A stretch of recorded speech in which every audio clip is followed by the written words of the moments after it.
All right, you primitive screwheads, listen up. When the sun lowers toward the horizon and the sky turns black.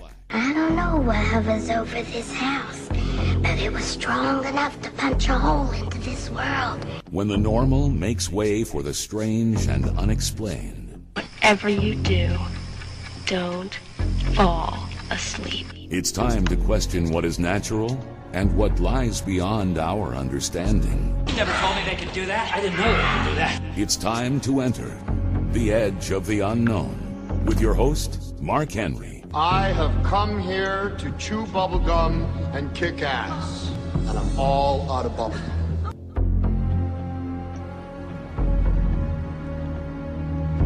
And good evening, and welcome to the Edge of the Unknown for this first show of March 2018. My name is Mark. I'll be your host for the next 2 hours as we delve into the strange, the unexplained, and perhaps the explainable as well. The best in paranormal talk right here every Sunday evening on the Edge of the Unknown. Glad to be coming at you from the wilds of Western New York.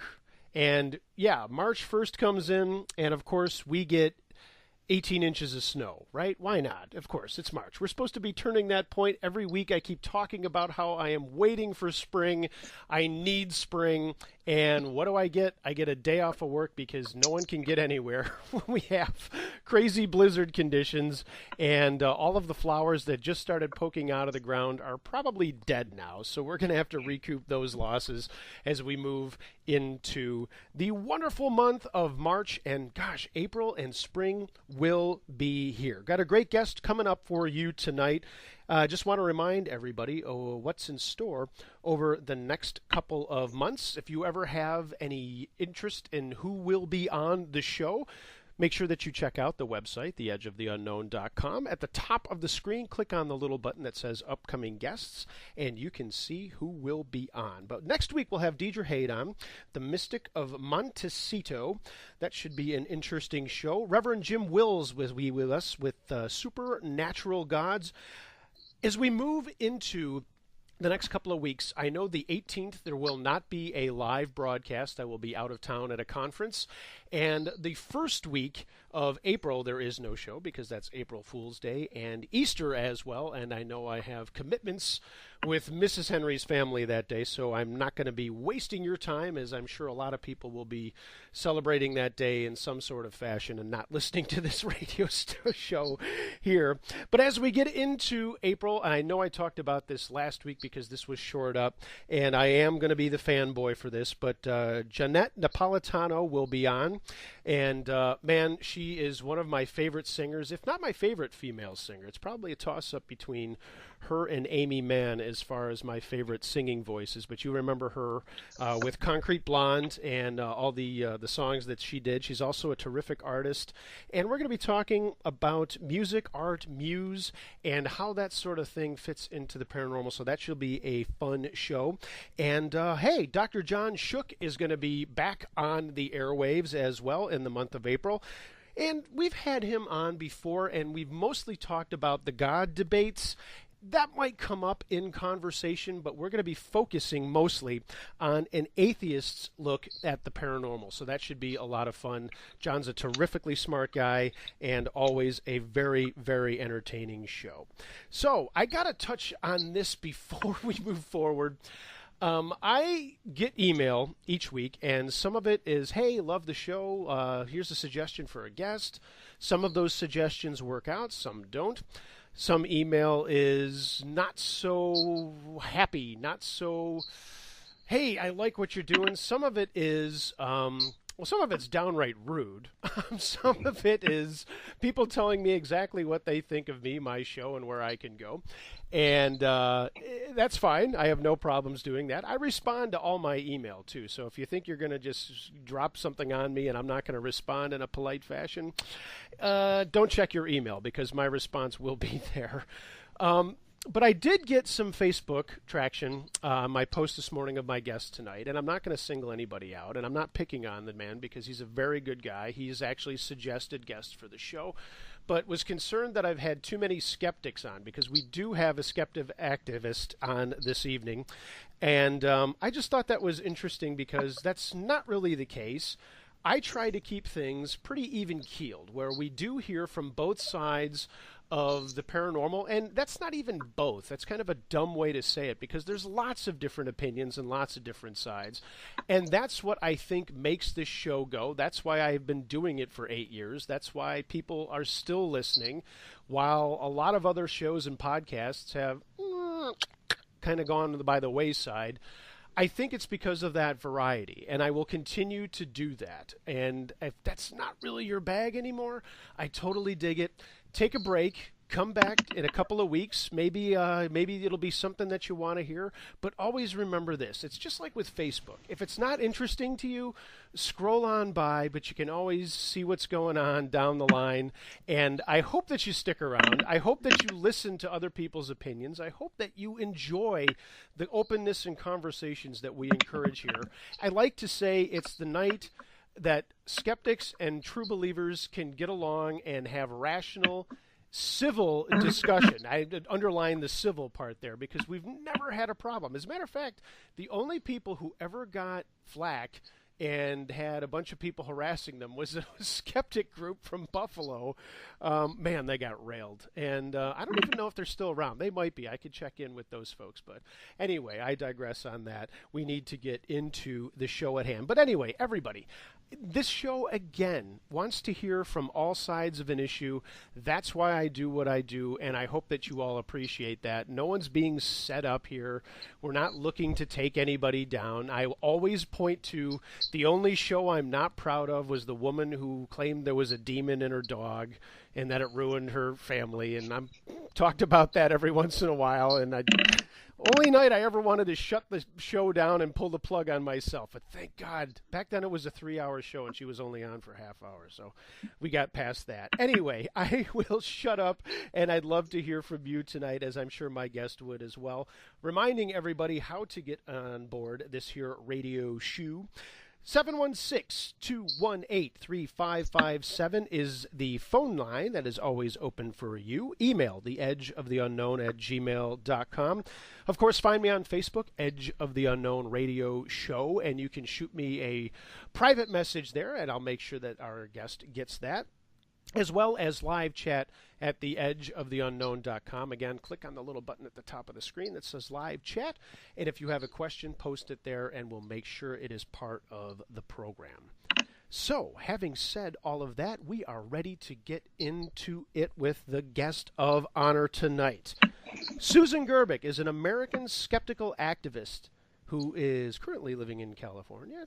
She is the co-founder of the Monterey County Skeptics, founder of Skeptic Action, founder and leader of the Guerilla Skepticism on Wikipedia project, a recurring contributor to the Skepticality podcast, a regular contributor to Skeptical Inquirer, and this just happened last month, I believe. She is now a fellow of the Community for Skeptical Inquiry, and again, I think that just happened in February. The reason that I read that intro, normally I write my own, but we're going to be talking about Wikipedia tonight, and that is a cut and paste from Wikipedia. Am I doing it right, Susan?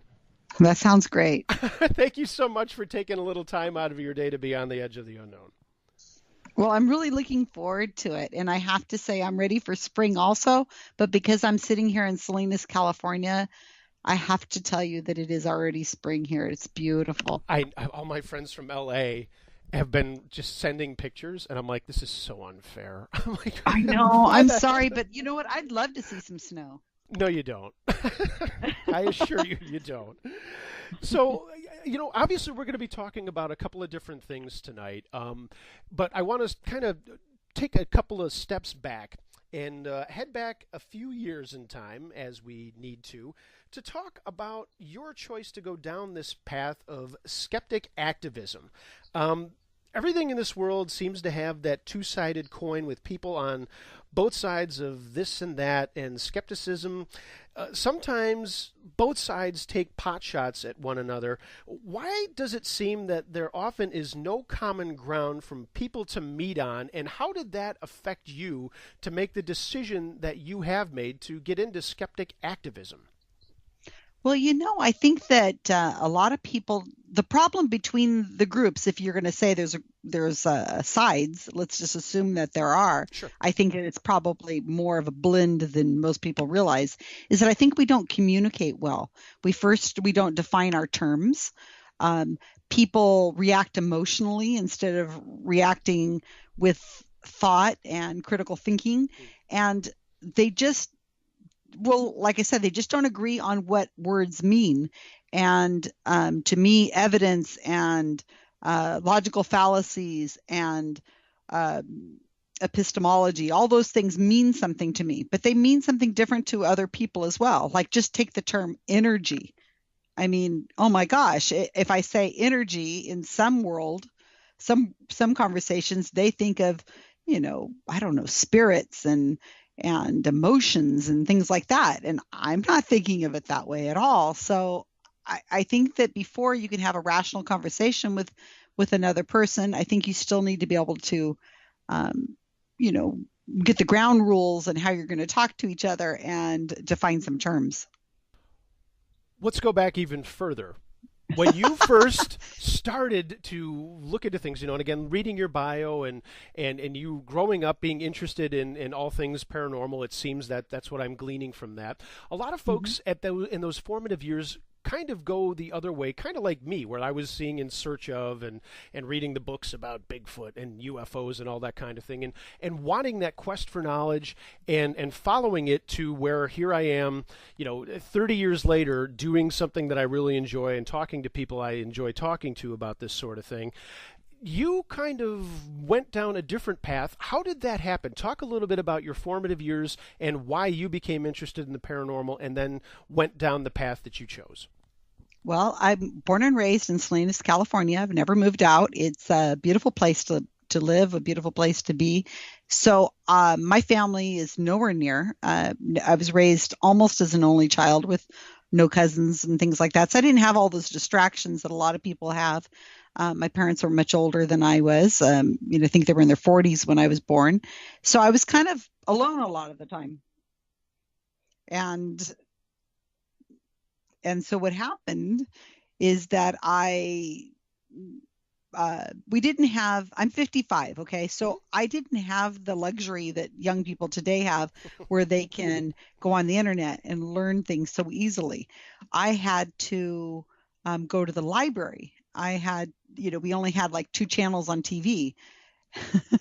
So if I wanted to learn about something in the paranormal, you could look at the Encyclopedia Britannica, or you could go to the library. And most of the time, you're going to find books positive towards the paranormal. So I found all that interesting. I think most people do. You get those scholastic book clubs, and you hear about the Loch Ness Monster and the Noah's Ark and all those kinds of cool things, Sasquatch. And finally, you start doing some reading on it. And as the internet came along and you find more things, you start realizing there's another side to it, because I hadn't been able to find that. And eventually I stumbled across the Skeptical Inquirer magazine, and I was absolutely blown away, I think might be the way to say it, because some of the things I was reading in there, I said to myself, oh, no way, people believe this? And then some things I read in there, I said, wait, that's not real?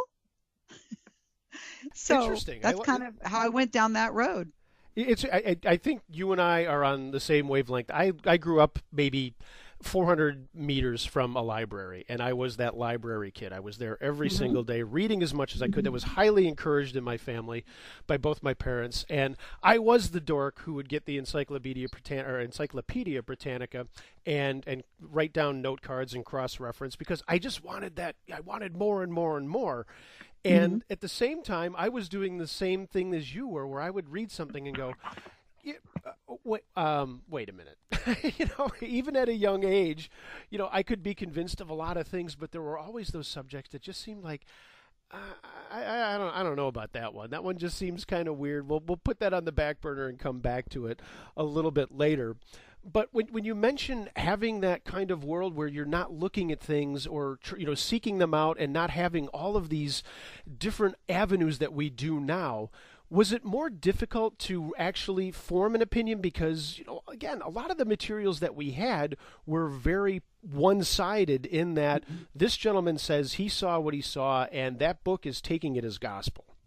Oh, yes, absolutely. I remember, I think I was raised a Southern Baptist, and some of the stories I learned in the Old Testament were insane. Like I said, Noah's Ark, the Cain and Abel story, the Tower of Babel.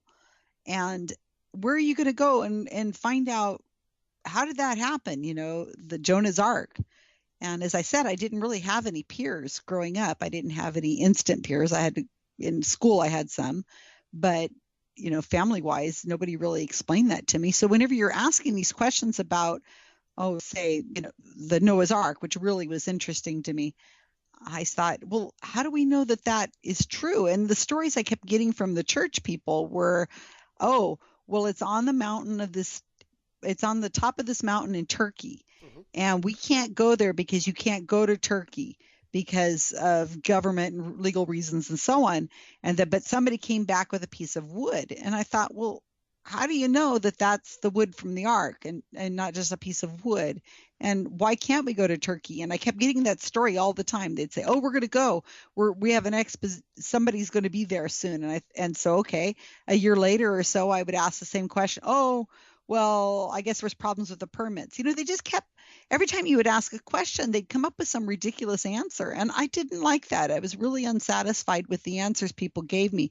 If somebody had said, I don't know, then maybe we'd be having a different conversation. But I needed to have some kind of answer. I was curious. Everybody's curious, about haunted houses and ghosts and Bigfoot and UFOs. And when I looked at the evidence, I should call it evidence, these stories that you'd read at the library, and I was definitely a library kid. It was at the end of the block. I thought, this is not good. This is silly. I mean, the claims they would make are just sound like somebody just made them up. It was ridiculous. So, once I found Skeptical Inquirer, that was it for me. I thought, these people are discussing this in a scholarly way, and they're okay with saying, I don't know.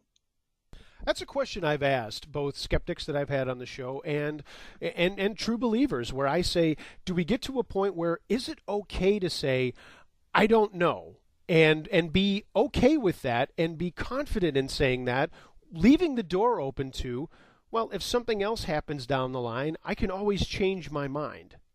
Mm-hmm. Oh, yes. We here in Monterey County, and I invite anybody to come out here.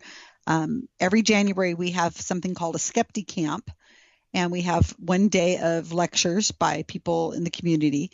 We had a woman who came out and talked about false testimony. She's a professor at the local university on false testimony and face recognition, especially in different ethnicities. And at one point in her lecture, she said something about she just didn't know the answer to the question. And everybody in the audience applauded her. They were just like, absolutely, that's exactly what we want to hear is you don't know, don't make something up.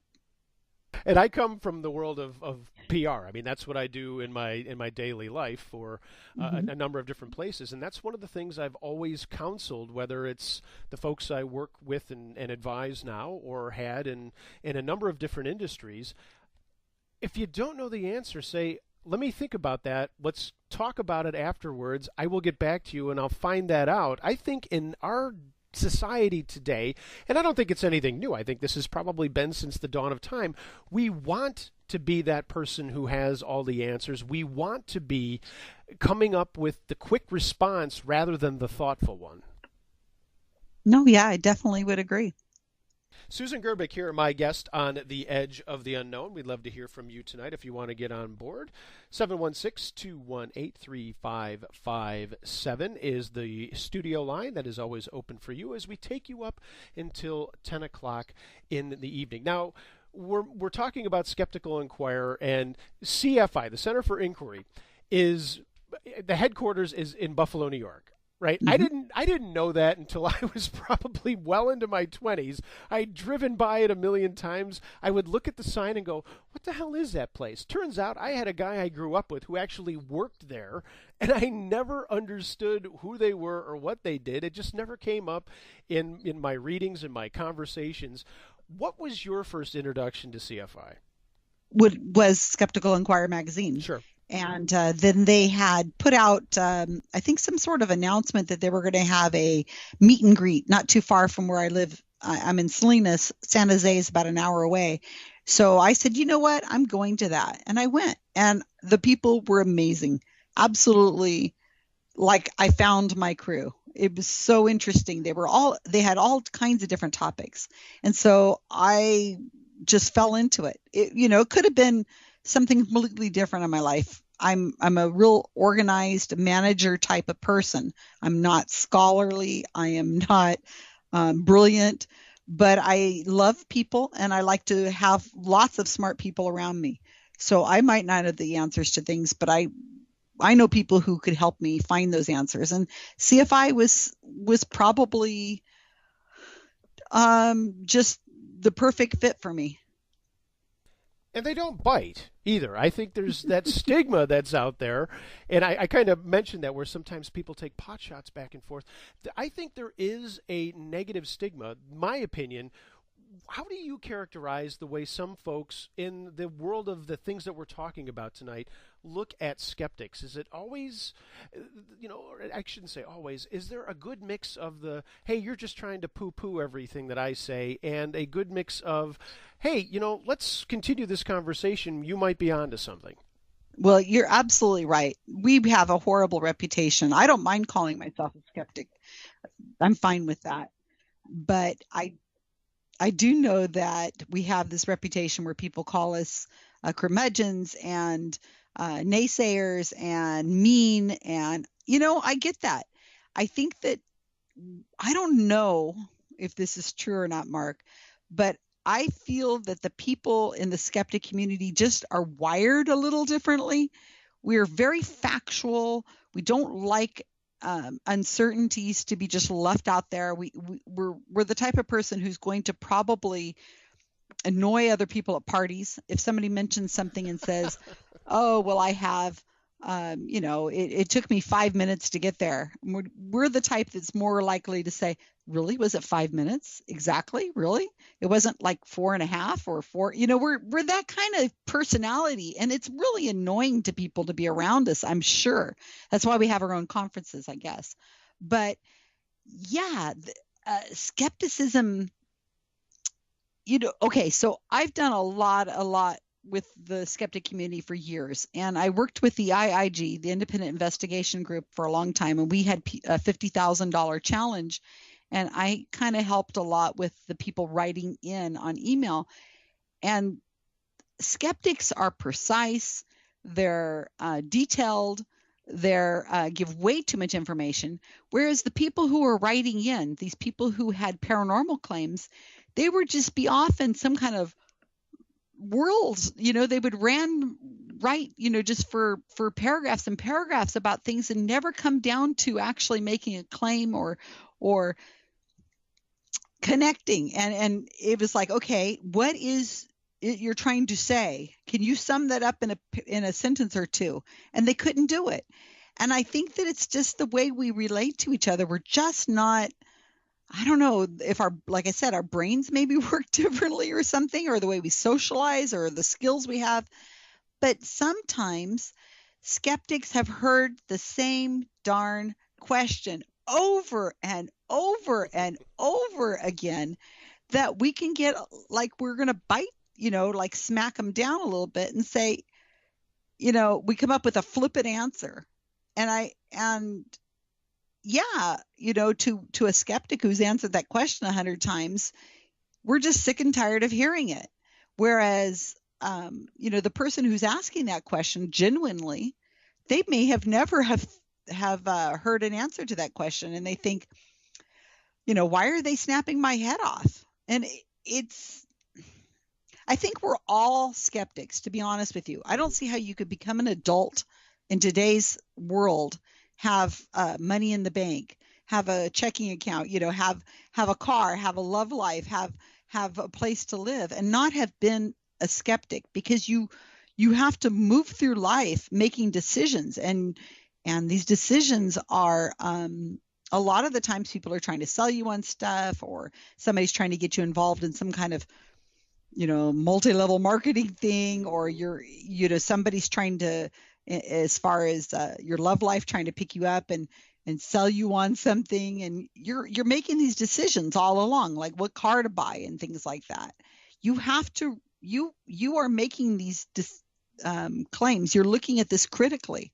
We all are doing that.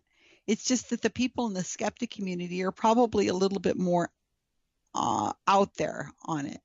I just think we should be more kind to each other. But I understand that we're kind of not talking the same language. And I think, and I understand what you're saying, and I think you kind of touched on this a little bit earlier about communication, because we do have a communication breakdown. And again, it's nothing new. I think this has always existed, and it takes time, practice, and thoughtfulness to get past those hurdles. And, as I mentioned, a local skeptic group, and I'm not sure if they're still around, were very, very aggressive. And that was very off-putting to people that they were working with or dealing with. And others are not so much, where, they might not really subscribe to that belief system, but weren't really attacking and making people feel bad on purpose. And I've seen it both sides. Yeah. And I think if we can step back from that, instead of painting these portraits of what we assume or think something is, we can learn a hell of a lot from one another by just listening and saying, okay, you know what? I might not agree with that right now. I might tomorrow, and I might never, but we don't have to be jerks. Well, you're right. And I go to a lot of skeptic conferences, and I've learned over the years that there's a lot of people who will come in to the conference, and this is the first time they've ever met like-minded people. Especially in the atheist community, this happens a lot. They walk in and they're like, "Oh my gosh, I'm around other atheists. I have never, ever, ever seen anything like this before. I was raised in a Christian or Muslim or whatever family, and I have never been able to really talk about this kind of stuff to people in person." And they come up with some kinds of arguments and things that to them it's a new thing, and sometimes they're not very eloquent about the way they talk about it. They don't want to sit and listen. They are more likely to just say, "Well, what about this? What about that?" And you're like, "Oh my gosh, that we're so over that. That's something that we're not even interested in anymore. Who cares?" And so I would not be surprised that if you come to a community, especially new people coming to a skeptic community, they would feel off-put by aggressive people who are so excited to be able to interact with other people who are like-minded. I apologize, you guys. We're not all like that. Really, a lot of us are very nice, and we love to listen. Kind of get to the point, And it's funny, and a little back and forth I was having with someone that you're obviously very familiar with on your Facebook page about Ben Radford, who comes on the show a couple times a year, and was on. And the last show that he was on, we had a person that I know who reached out to me a week or so before Ben was coming on with something strange that happened in their house, and was completely open, knowing fully who Ben was and what Ben did, knowing that Ben was going to give his opinion on something. The open-mindedness of that person was just like, you know what? Okay, let's hear what he has to say, instead of, well, you're going to tell me that my house isn't haunted and I really want it to be haunted. It was a blast of fresh air, and it was a great show to listen to. And I appreciate that approach rather than the don't tell me what I don't want to hear, because what's the point of that? Oh, yeah, I listened to that, and I've talked to a couple people on Facebook about that exact exchange you're talking about. We love Ben Radford, absolutely adore the guy, and he's so kind and sympathetic. And if you follow him on Facebook, you will see how he answers questions people ask, some crazy questions that they ask, there's a demon in my fireplace kind of thing. And he answers them kindly. And just like you said, with the exchange you had with, I think his name was Chris. Yeah, that was my friend man. Chris, yeah. Yeah. So Chris was very open and to how Ben answered the question. And I thought it was great because Ben never told him it's your dog and the TV was on. He kind of said, do you have a dog? And it was so good the way he said that, there's missing video here. So we can't really know what happened because there's some sort of glitch or something because there's missing video because there should be video of the door closing. And the guy's like, Chris is like, you're right. And so Ben's kind of like, and so I can't really go any further because we've just proven that there's a problem with your camera. So, he never did come to a conclusion, and right. It was great. It was kind. And that's how Ben is. He's done this for so many years. He's really good at it. But as I was saying, I had conversations with other people before today talking about what was going to happen tonight. And we were talking about Ben's interview and how kind he is and how that's how we should be talking to people. And it's funny, we do have to take our first break of the evening, but I did follow up with Chris, and it was a text between Chris's fiance is a woman that I grew up with, and so that's how this whole thing started. She knew I was doing the show, and I said, hey, Ben's going to be on. This is perfect. I'm not going to use synchronicity because I'll get yelled at for using synchronicity tonight, so we're not going to go down that road. But I did follow up with Chris on the same text group message that we were in, and I said, what did you think of what Ben said? And before Chris could even respond, his fiancée said, you know what? He still does the 50-yard dash to his bed as soon as he turns the lights out, regardless of what Ben said. And I was like, that's beautiful. That's awesome. Oh, that's funny.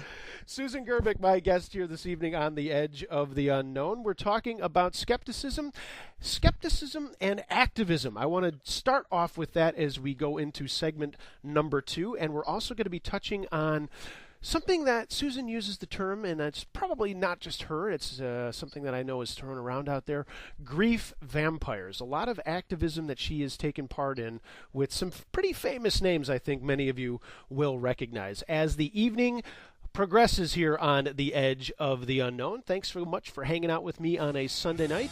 I know the Oscars are on, but who cares, man? A lot of bad movies this year. I'm not even going to get into that.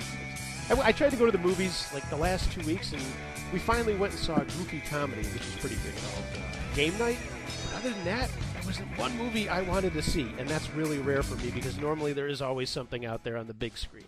Anyway, Susan Gerbic, my guest here on The Edge of the Unknown. We got to take a fast break.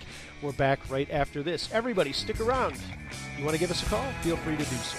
716-218-3557. Don't nobody go.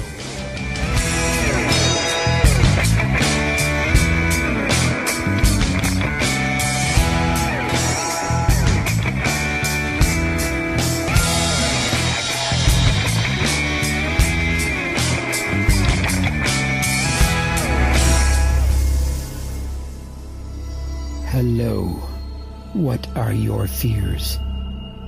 Are you badgered by domestic affairs, haunted by ghosts or demons, terrorized by those who would use magic as a weapon, or tormented from within? I can end it.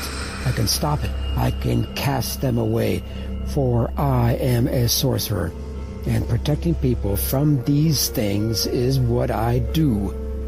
Seek my services at sorcererforhire.com or call now for faster service 206-501-0444 because time is not on your side.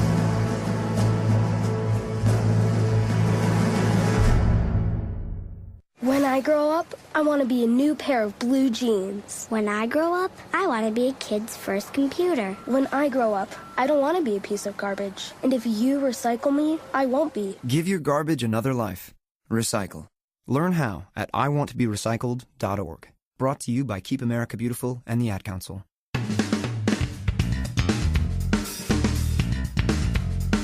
It's a fact. The best sounding music comes from analog audio found on vinyl records. But high quality vinyl has been hard to find until now. Records Etc. in Williamsville, New York is your destination for new and used vinyl records in a variety of categories from blues to Zydeco. Located in the Eastern Hills Mall, Records Etc. is easy to find and fun to shop. Classical, rock, comedy, and new wave are waiting for you at Records Etc. So dust off your turntable or pick one up at the store and start listening to music the way artists intended it to be heard. They also carry rock and roll memorabilia, t-shirts, posters, and more. That's Records Etc. in the Eastern Hills Mall in Williamsville. Call 716-481-7177 and ask for Ray for more information. Records Etc. Tunes for our times.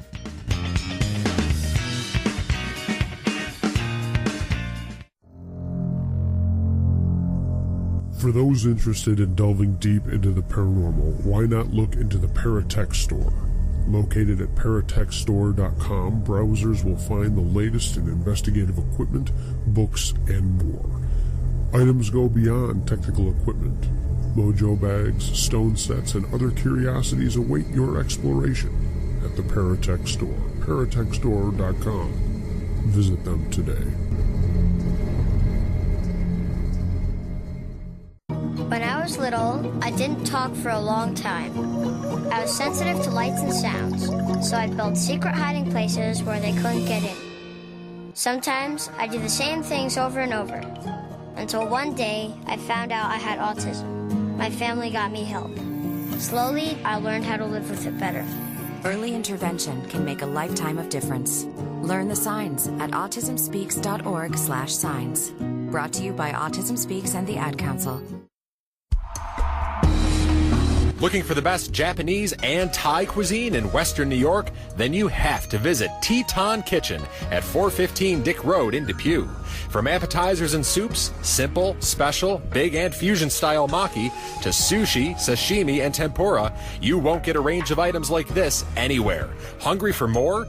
Teton Kitchen offers a full dinner menu and kushiyaki dishes, as well as a huge variety of sake, wine, beer, both domestic and Asian imports.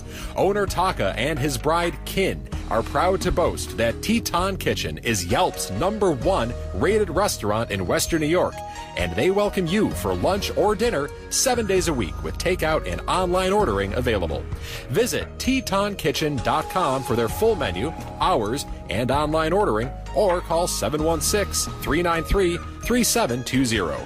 Teton Kitchen, 415 Dick Road in Depew. Itadakimasu.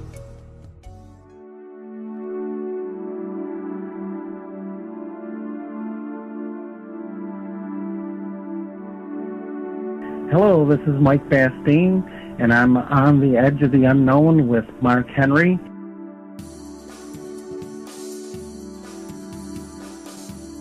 And we are back here on the Edge of the Unknown with Susan Gerbic, skeptic, activist. Lots of interesting stuff covered so far, but we've got a ways to go. We'd like you to be a part of the show as well.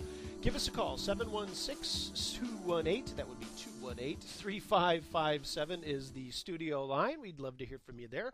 The Edge of the Unknown at gmail.com if you want to email a question in. And if you do email, please let me know where you're coming from. I don't care if you use your real name or not. You don't have to do that, but I would love to know where you are sending that email from, just for my demographic purposes. And of course, you can find me on Facebook, Edge of the Unknown Radio Show. PM me there. And live chat at the edgeoftheunknown.com. Click on the little button at the top of the screen. I know Dave is in there. Someone else, they just closed that window out. But Dave has some questions. We want to get back into that. But first, I want to talk to Susan a little bit about the interest she's now involved. Susan, how do we transition from just being involved to saying, I need to be more involved. I want to actually become an activist in skepticism? Well, I attended a lot of conferences, and I love people. As I said earlier, I really enjoy being around people, and I really enjoy learning about people and listening to their stories and that kind of thing. But more than anything, you know, you go to conferences or you read books and you listen to the podcasts or whatever, and you think, well, I should be doing something. I should be doing something because I really don't have any skills that are, you know, I'm not a scientist. I'm not have any of the normal skills that you would think that somebody like a Ben Radford or somebody like that would have. So I didn't know what to do. I mean, I seriously stumbled over that for years trying to figure out what to do. What would be my thing? What were my skills? And people would tell me, you're really social, you're organized, you're a good manager, you're good with people, but that doesn't automatically translate into something. So when I went on a James Randi Educational Foundation cruise, the JREF, a man on there who's a friend of mine, his name is Tim Farley. He has the website whatstheharm.net. He was talking about Wikipedia. He was talking about why Wikipedia is important, how many people go to Wikipedia, why we should have Wikipedia pages in really great shape. And I said, that's really interesting. I have no technical skill myself, so I think I'd like to do that. And I started editing Wikipedia, and I moved into that element. But going back to the grief vampires, a long time ago, there was a JREF forum, the James Randi Educational Foundation forum. This is before Facebook, and there a lot of people would gather there, and we would talk about things. And there was a man named Robert Lancaster, and Robert Lancaster was a computer, I don't know, some kind of data something. I don't know what he did. He developed software, or he was data systems or something. I don't know much about computers, but he was researching Sylvia Browne, the psychic Sylvia Browne. Mm-hmm. And he would say, I need help on this story that I'm working on. Can somebody find this? And he was asking people to do research. And so I was totally sold on that. I thought, that's great. I'd love to help. And so I started doing what I could. And as I got more interested in it, because of the psychic, into the psychic world and learning about cold reading, hot reading, how we remember the hits and forget the misses, the fallacy of large numbers, and how all this psychologically works, or appears to work. I really got into it. It's a fascinating, very interesting topic, is the psychic world. And then I met Mark Edward, who I can't remember if he's been on your show or not. You need to have him here if you haven't. I have not, but I will look. He's a mentalist, isn't he? Yes, he is a mentalist. Okay. He also wrote a book called Psychic Blues. He was a psychic for many, many years, one of the top psychics on the Psychic Friends Network. And he wrote a book talking about what is going on in the business of psychics, what's going on behind the scenes when they close the door.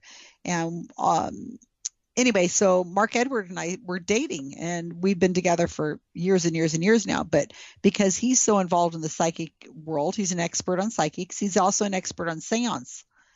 And so, that was a natural fit. I was fascinated by it, and we were a couple. And so that's kind of how I got into the psychic world. And it's amazing, and it's fascinating, and so interesting. And in a lot of ways, kind of just the same thing that's been going on now that has been going on for 30 or 40 years and more. It's not changed that much. It's really kind of sad in that way, but the techniques they're doing are the same techniques they've been doing for years. It's just kind of like with a new stage or a new social media and things like that. So let's start with Wikipedia, and then we're going to transition, obviously, over into grief vampires. But one of the things I think is a sticking point is the ability to edit, change, and not understanding the rules. And you and I kind of talked about this off air, because I've got this massive email from somebody who I'm going to have to break this down into a couple of different parts, because he's touching on a number of things. How does it work when one wants to go and edit a page? I have edited very simple things only because they involved my name, and I kind of figured out how to get in there and say, no, that's not really how that happened, and changed it. Never really had a problem with anybody saying, hey, why'd you change that? So can you walk us through what it is to be doing what you do on Wikipedia, and what are the rules of how you can and what you shouldn't do? Oh my gosh. Okay, so I run a Wikipedia editing team. We start people off as beginners who've never edited Wikipedia before, and they go through a training process with me. They have a personal trainer. It takes about 3 or 4 months to finally get all through the training. We teach pretty much everything. And when they're done, they're amazing. We do this in all languages possible. It's insane what we're trying to do, but we're trying to improve Wikipedia. We're trying to improve all parts of all languages of Wikipedia concerning science, scientific skepticism, and the paranormal. So that's our focus. And okay, so with that said, it's to be a good Wikipedia editor is a lot of work. It is not something that, I mean, it's not difficult, as you said. You just click on the edit button. You don't even need an account. You go into the code, you make the change, you hit save. I mean, it's really not hard to do, but knowing the nuances of it, to understand when you can make the edit, when you can't, to know what kind of citation is okay. That really takes like a mentor, I think, or it takes training. There's a lot of there are things you can do. There are videos, and there's self-help places, and Wikipedia itself offers places to go to ask questions. But oh my gosh, Mark, I do not envy anybody trying to enter into the world of learning to be a good Wikipedia editor on their own. I would not encourage it, to be honest with you, because it's best probably to find somebody else who is an editor and have them mentor you for a while. Because unless you're already in the computer world and you're really good at that code kind of stuff, it's going to be a bit of a learning curve. Going through my training is people kind of in an undergraduate college class, but it's fun, and you have a personal trainer, and you could do it at home, and you could do it with a cat on your lap, and you could do it at your own leisure. So there's some pluses, and there is some, and we're on Facebook most of the time anyway. We talk all the time on Facebook. But okay, so going in and making minor changes like grammar or correcting a sentence or spelling or something like that, nobody is going to have an issue with that at all. If you're going to go in and you want to add a citation to something that's contentious, now this is what we get every once in a while. People will come in and they get very upset because they know they're right, and they want to put something on that Wikipedia page, and they're slapped down. And it's not slapped down or deleted because they're incorrect. They're doing it because the citation they're putting is not a good citation, or they're formatting it wrong. In other words, they're doing the code wrong, or they themselves look like a vandal or a troll because of the way they're approaching it, because of the way maybe they don't have a Wikipedia account and they're trying to make an edit that is like on a page that is really like Scientology or Jesus Christ or homeopathy or Mormonism. I mean, as a beginning editor, you do not go and just decide you're going to put a citation on a page like that. That's crazy. They also try to, and they get very aggressive about it because Wikipedia doesn't work with primary sources. We work with secondary sources, and secondary sources need to be notable. They need to come from notable places. Like, we can't just use a blog. We can't use an article by some no-name somebody. It needs to come from somebody notable. And that's a lot of, and if you know you have the answers and you know you're correct, that's fine. But you can't make that edit on there unless you have some kind of citation that's a good citation. For example, James Randi himself went onto Wikipedia and started changing his own Wikipedia page. He was changing dates and stuff like that. And then the username he had made gave it away that it was him. It was like Amazing Randy, something, I don't know.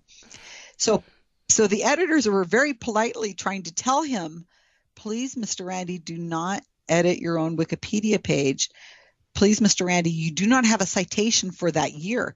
And Randy was really affronted and upset. And he said, hey, I know what year this was. Hey, I know the address of this. What's wrong with you people?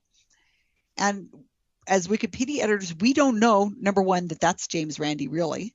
How do we know?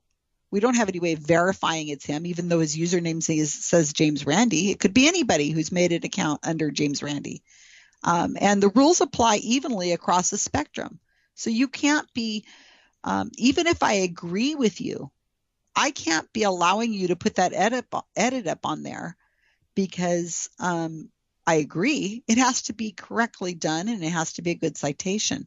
So, and I know you've got somebody who's written in several paragraphs, and I have no idea what it is that you're going to tell me, but I have dealt with this so many times in the past with people who believe Wikipedia is a conspiracy against them or against their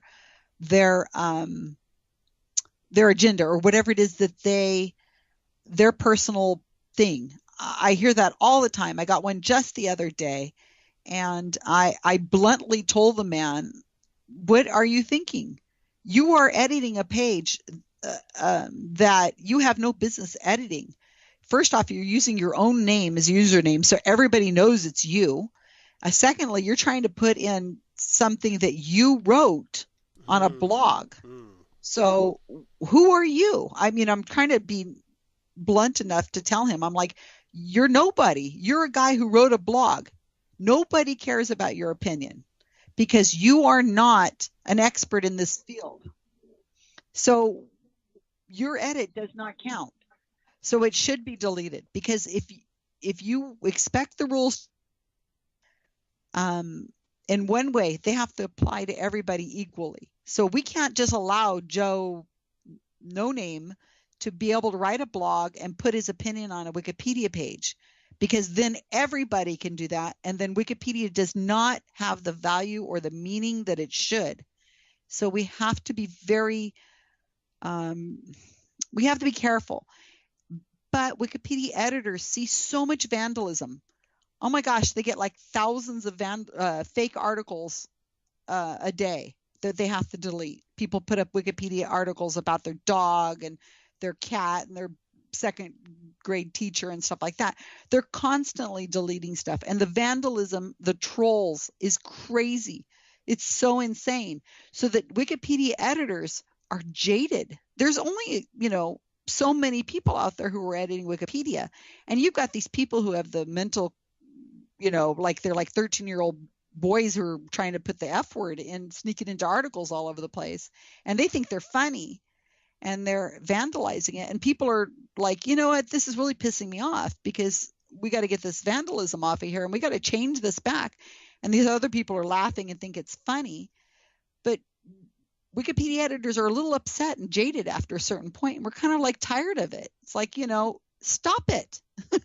So if we snap at you, it's because, well, that's rude. We shouldn't be snapping at you. But really, you kind of have to look at it from our perspective. We want to say to you, learn the rules, open an account, be careful and thoughtful, and be, don't just put anything up. It's not a free for all. Open a website of your own if you want to really, do something. But okay, I hope I didn't rant too much. I'm sorry. You're fine. No, you're fine. More of you, less of me is the way it needs to be. Did I answer your question? No, I think so, and I want to continue to expound on that. I do want to get into this email that I got from. Hang on, I got to scroll. My gosh, I got to scroll all the way down here to get to his name. Concerned listener Jeff. Jeff, I'm going to get to you in a second, but I wanted to just make the point. I think we see this on all social media outlets now, where anybody puts up anything and uses it as, say they don't like something the president said, and their source is, long live Trump 2020.com WordPress, and it's just like, oh my God. I mean, just use your brain. You know that isn't going to be a legitimate source. I would assume it's the same sort of thing that people run into on Wikipedia. Oh, all the time. And we got a paranormal group. I remember somebody put up had started a paranormal group, and I went and they put their name on ghost hunting, and they put the URL to their ghost hunting group. And I went in and I deleted it, and I said, and I looked at their URL, and I think they were in junior high, because you could see their webpage, and it was supposed to be like this ghost hunting group, like, what is it that the plumber guys, those kinds of things, the taps or whatever they're called. Taps, yeah. Mm-hmm. Yeah. So they were trying to look like them, and they put they had this web page that they had designed, and like I said, they're like 12, and I don't think they'd ever done any kind of investigations of any kind, and they slapped it on a Wikipedia page. So of course I'm going to delete that because they're not notable, so they have no business being on a Wikipedia page. But I wrote to them and I sent them a message and I said, look, I know you're interested in ghosts. I know you're interested in ghost hunting. Let me explain to you why I deleted this. Let me explain to you how you are perceived. You look like a troll. You look like you're vandalizing. Think of it that way. And they never responded. They just, who knows whatever happened. But you kind of got to look at it from that viewpoint that we're spending our days watching you try to get something past us, and it's kind of rude. It's like somebody coming to your house and sneaking in your backyard and picking the fruit off of your tree, and you're like, wait a minute, that's my tree. No, get away from that. No, it's that feeling of somebody kind of coming in and not following the rules. They don't knock on the door and say, hey, can I have some lemons off your tree? They're just like, I'm going to go back there and help myself to some lemons. So Wikipedia is out there for everybody. And yes, we want everybody to edit it, and it's free to edit, and you don't have to have an account and all those things. But, take some time and think about it and learn as you go. I see people on Facebook all the time who've vandalized a Wikipedia page, and they're all laughing. They put it up for me and they'll say, look, we changed the picture on the hypocrisy, the Wikipedia page for hypocrisy.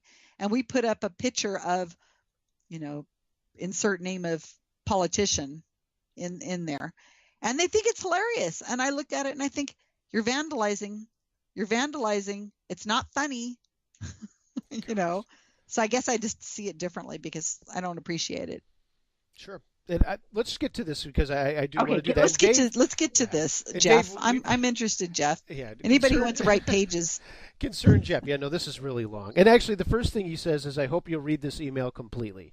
I did read it completely, but we're not going to read the entire thing on the air, Jeff. But I appreciate you writing this in. And Dave, we're going to get to your questions from live chat too, so we're not blowing you off there, David. Let's get to this. My first question to Susan is, who oversees the overseers? I ask this question based on my experience as a person who has tried to legitimately edit a Wikipedia page, had my additions or corrections immediately disputed, despite my having full correct citations, video and print evidence of my changes clearly available from reputable sources on the internet. Going to scroll down here. Okay, wait. Can we sure, why don't break you it answer up a that little question bit first? Yeah, let's start with that one. Who oversees the overseers? Okay, so Jeff, if I don't fully answer your questions, please email me. I will be happy to actually physically go and look at what you're talking about, and we can talk about what it is that went wrong. And anybody else listening, I'm happy to look at that and explain it in detail. Okay, so there are no overseers. The overseers are people like you and I. So there is no they, it's only us.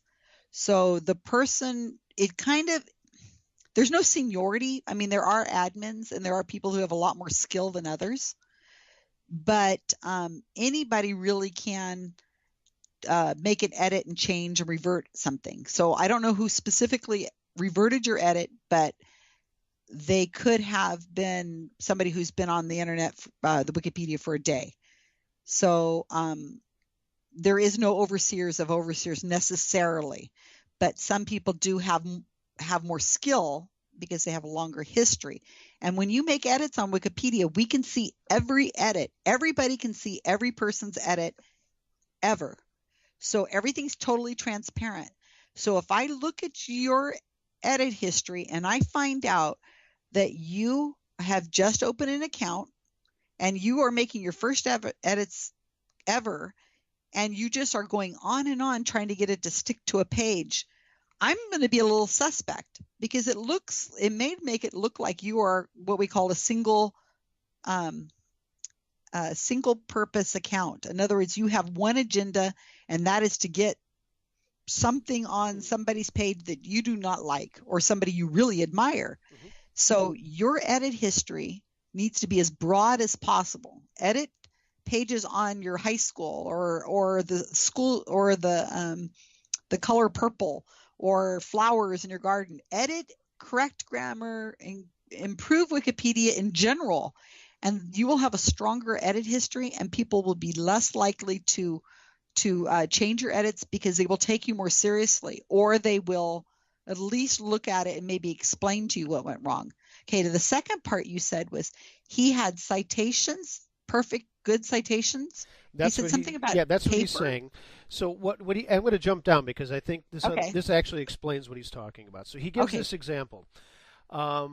This Wikipedia page was about a closed American experimental project and did not include a past director's comments asked by a Senate committee on what ancillary results of the project were and were not recorded and what the director's thoughts were on that and the overall project. His answer, I guess meaning the director of this program, was captured on C-SPAN and shared worldwide on YouTube. It was posted as a reference point on the overall scope of the project, but the comment and reference citation, hyphen citation, was taken down with no comment as to why it was. The assumption was, this is his assumption, I guess is what he's saying, was clearly made that the answer to me did not fit a narrative that the project might have involved tests and measures that fit outside the scope of someone else's agenda or what they do and do not want the public to see or consider. Okay. All right. I got the scope of this now. All right, Jeff. So this fits the pattern that I get all the time is people think of it as a conspiracy.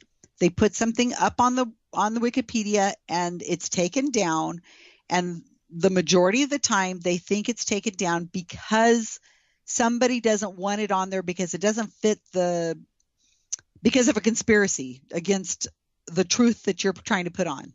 I hear this from all sides. Skeptics tell me this all the time, that their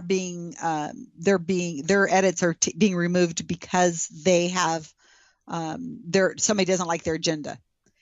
Okay, Jeff, please write to me, as I said. But in general, because we're having a conversation here on this show, and I'm sure other people would like to hear the answer in general on the edge of the unknown. Sure. It is more likely that you cited a primary source, which is C-SPAN, instead of citing a secondary source, which would be somebody talking about that C-SPAN video. Mm-hmm. And the person who's talking about it should be the media or somebody who's notable. So, in other words, we can't put every little factoid on Wikipedia because it would be, 20 times bigger than it is now, which is already cumbersome and it's massive. So we really only put on Wikipedia those things that the media, notable media, or notable people who are experts necessarily in that topic have discussed and have brought up. So I'm assuming, but I'm not sure, but I think that that's probably what happened to you is either it wasn't formatted correctly and somebody just took it off because they thought it was spam. Maybe they thought they didn't want to go into depth and look at it themselves. They just thought, this is some anonymous person or somebody who has, a single purpose editor account who's just got some kind of agenda, who's just throwing this out there and I don't want to bother to look at it myself. So I'm just deleting it. Just takes a couple clicks. Or maybe they said, this doesn't fit because it's not a primary source. I mean, it is a primary source and not a secondary source. So when they removed it, they should have left an edit history. I don't know how skilled you are at looking at that. When a person removes an edit, they usually leave a reason why they left the edit. Not all editors do that. That's really rude that they don't, but they should, but a lot of people just go through and they just remove the edit because it's obvious to them that it's vandalism or whatever. But there's also a talk page on every Wikipedia page that exists. It's in the upper left-hand corner of every talk page. Of every Wikipedia page, there's this little tab called Talk. And that is where all editors discuss the edits on the page. So you don't have to be signed in. Anybody can read a talk page. I bet you everybody right now is going, wait a minute, there's what? I bet most people have never noticed this before, but on the upper left-hand side of every Wikipedia page, it says talk. If you click on that, that's where the editors are kind of letting their hair down and they're having a discussion about the page. They very well may have already discussed this thing that you wanted to put on there and had already decided that it wasn't okay to put on there. Maybe they felt that for whatever reason. They may have had a long discussion about it, and when they saw that you put that up there, they might have said, dude, what are you trying to do? You're putting a bunch of stuff on here. We've already discussed this, and we've already decided no. So they're assuming that you've read the talk page. Now, I don't know. Have you read the talk page? Have you already looked into that? Have you looked to see if the other editors have already discussed this? So it's very likely they were writing you a message saying, hey, whatever your name is, we took it down because you didn't, I don't know, whatever reason. So, Jeff, it's not usually a conspiracy. I've found almost none in all the years I've been doing this. It's almost always, in fact, I can't think of any times really it wasn't. It's almost always just, you just didn't understand the rules really well. And I'm sorry to be blunt, but that's kind of how it is. Sorry. But write to me. I'm happy to look at it and give you more in depth. Susan Gerbic, my guest here on the Edge of the Unknown. We're late for a break, but the other half of this email is an issue that he has with me and Joe Nickel, and Joe is not on the show tonight, so the next time Joe is on the show, I will bring this up. But, Jeff, I will respond to this email. I haven't had a chance to do it today. I love Joe Nickel. Joe Nickel's a good friend of mine. So yeah, Joe has been on the show a couple of times, and actually right before my father passed away when I took everything off the air for a year. Joe and I had talked about him being on this goes back to, he was supposed to be on in September of 2016, but that fell through. So I've got to reach out back to Joe. Joe's a lot of fun. Yeah. So anyway, Jeff, I'll take that up with you. Anyway, Dave's got some questions about the fine line between being a skeptic and a believer, and he also brings up someone named Josh Gates. I'm going to leave that in your lap, Susan, and we can talk about that when we get around on the other side of this break. And then we're going to get into grief vampires, and we've got plenty of emails as I've been scrolling down that we need to get to through the next hour. It is open for you. The Edge of the Unknown at gmail.com. Please feel free to send us a question or comment, and you can also give us a call. 716-218-3557 is the way for you to get on board with me and Susan Gerbic. We're talking skepticism and activism, Guerilla Skepticism on Wikipedia, grief vampires. Man, we've got a lot of things to talk about in the next hour. We'd love to hear from you. But we're back right after this. Thanks for hanging out with me late on a Sunday night, evening, afternoon, morning, wherever you may be. It's my pleasure to bring you the best in paranormal talk. My name is Mark. This is The Edge of the Unknown, and we are back right after this. Everybody stick around.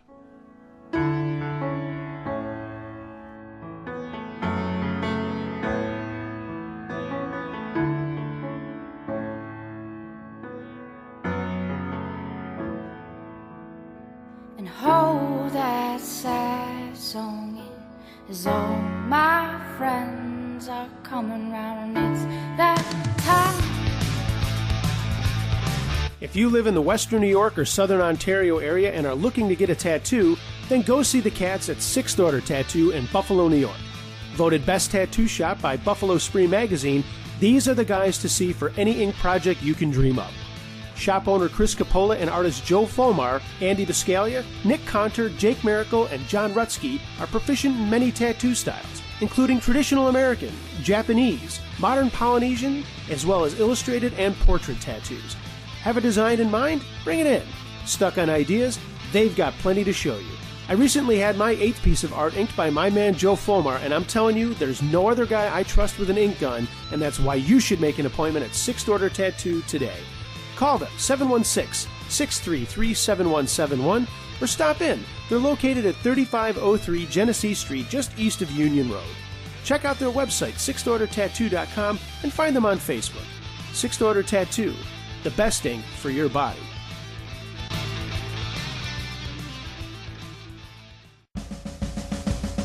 Siggy's Good Food in Manhattan sets the standard for home-style comfort food in a warm and casual environment. Located at 292 Elizabeth Street between Houston and Bleecker, Siggy's Good Food offers something for everyone.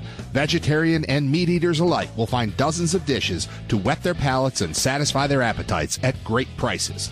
Siggy's menu has many gluten-free and lactose-free dishes too, and everything is made with 100% organic, sustainable, and whole food ingredients. See the full menu at siggysgoodfood.com or call 212-226-5775. Make it your business to check out Siggy's Good Food, open Monday through Sunday, 11 a.m. to 10:30 p.m., with brunch on the weekends from 11 until 3:30. Takeout and delivery are also available. That's Siggy's Good Food in Manhattan, siggysgoodfood.com, 212-226-5775. And remember, if you're an extraterrestrial, aliens eat free. We first opened about 10 years ago. We were small, just a few of us, but it was exciting. I always dreamt of having my own business. It was kind of slow at first, but things started picking up. We had big plans. But in our wildest dreams, we never thought we'd have this much work. Yeah, with so many businesses caught off guard by the storm, Reed Waste Management has never been busier. What will become of your business after a disaster? Nearly 2/3 of businesses aren't prepared for an emergency, and 40% of businesses that experience a disaster never recover. Make an emergency plan now, before it's too late. For a free online tool that helps you develop an emergency plan to keep your business up and running should disaster strike, visit ready.gov/business. Brought to you by the Federal Emergency Management Agency, the American Red Cross, and the Ad Council. We all face multiple stressors each day, from work deadlines and home and family obligations, not to mention body aches and pains that come with both active and inactive lifestyles. A great way to ease those tensions is by floating at the Silver Essence Floating Spa in Williamsville, New York. What is floating? It's a highly effective and therapeutic relaxation experience in which your body is suspended in warm, comforting salt water without stimulation from lights or sounds. Lay back and let tension drift away as you float in nearly zero gravity while your body is replenished with essential minerals like magnesium, potassium, sodium, and calcium, minerals vital to our health that are lost throughout the day. Floating at the Silver Essence Floating Spa is great for anyone, athletes, those rehabilitating from injury, or if you're just looking for a new way to relax. Floating is even known to increase creativity and speed up the healing process. Silver Essence is open Monday through Saturday with convenient morning and evening hours, and they offer infrared sauna treatments, membership deals, special packages, and much more. Check them out online at silveressencefloatingspa.com or call 716-568-7985. Conveniently located in downtown Williamsville. They're just minutes from anywhere. That's the Silver Essence Floating Spa. Get your float on and tell them you heard about them on the Edge of the Unknown.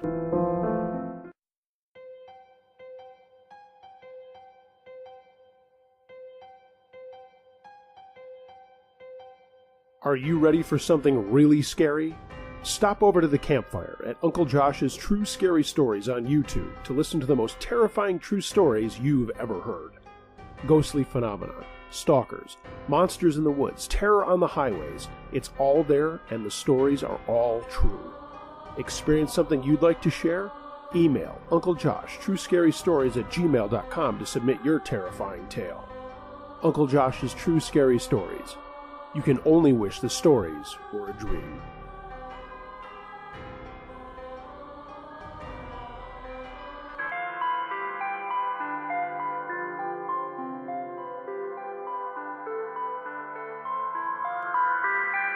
Hi, this is Patricia Corey. You're listening to The Edge of the Unknown with Mark Henry.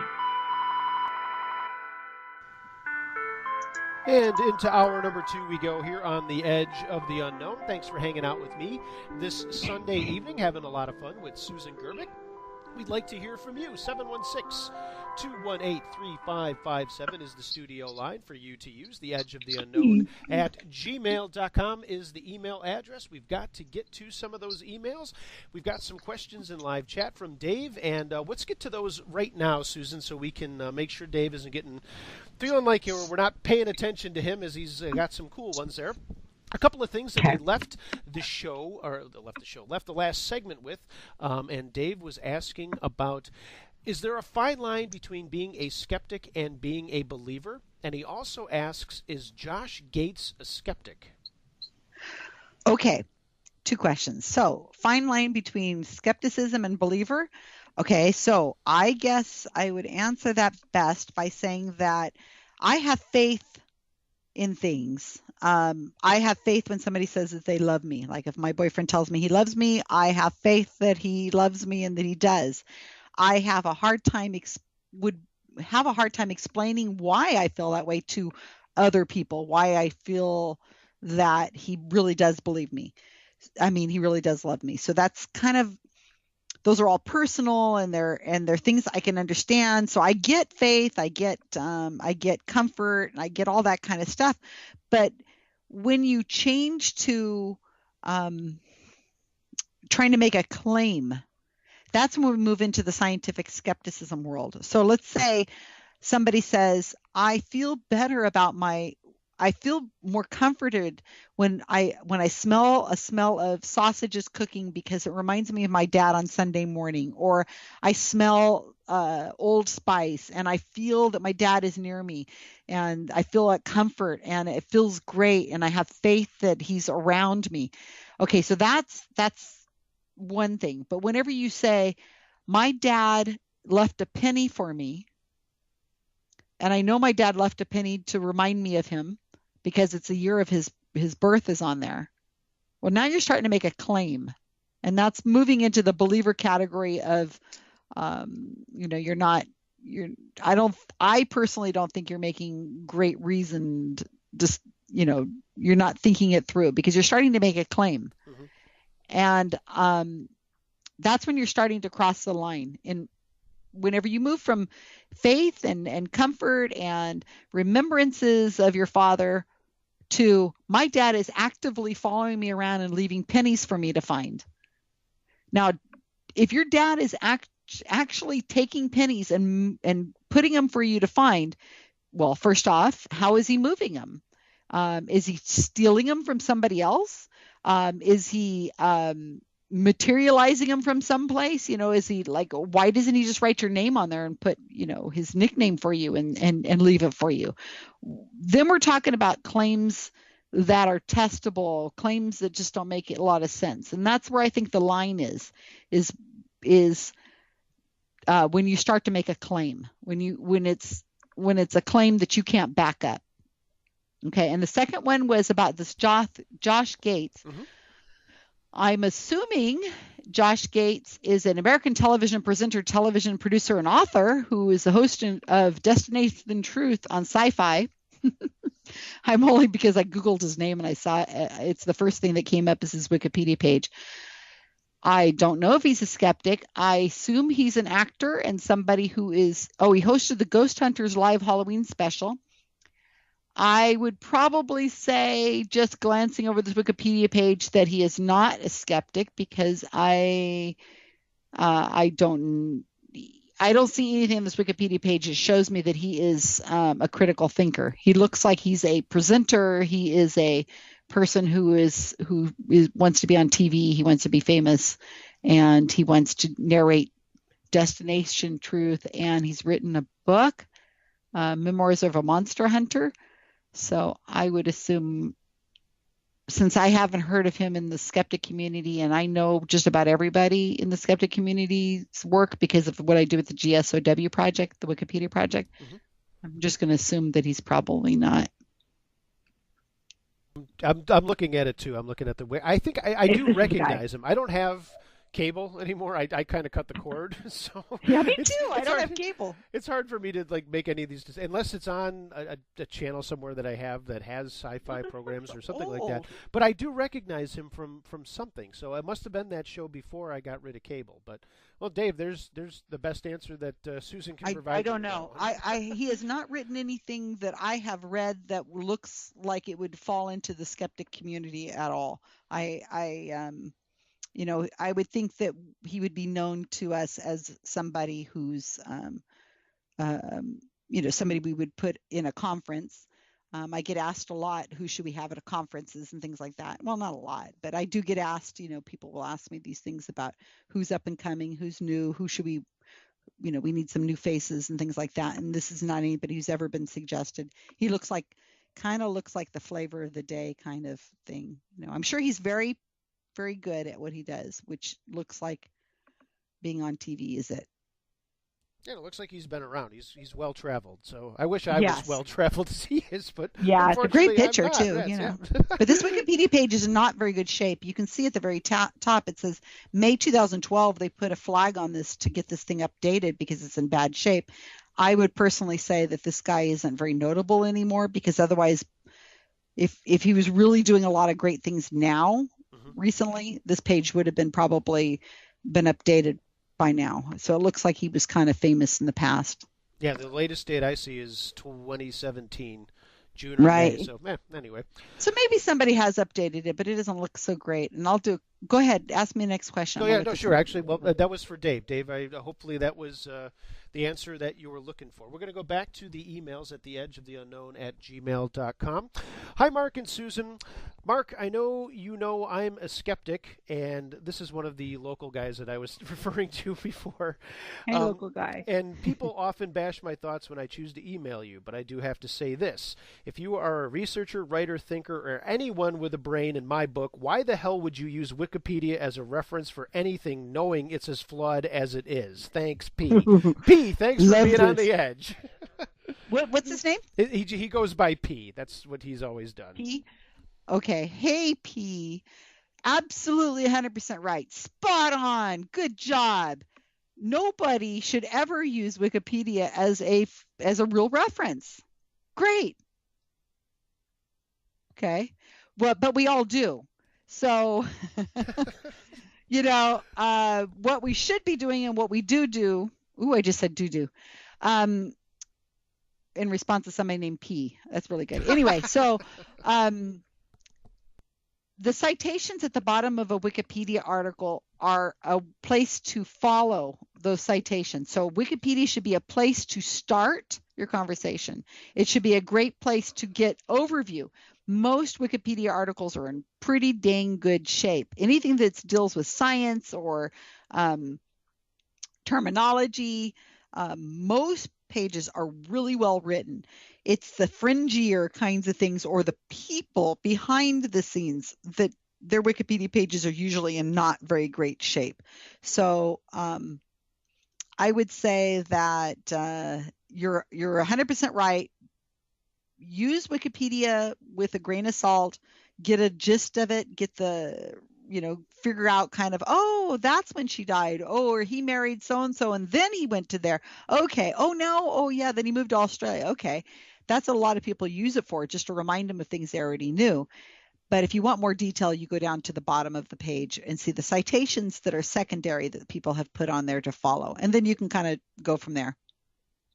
Beautiful. There you go, Pete. Thanks for writing in as always, man. I appreciate you doing that. He's a long-time listener. I know. I actually finally met him. I didn't know who he was, and I bumped into him someplace else, and he introduced himself because he found out who I was.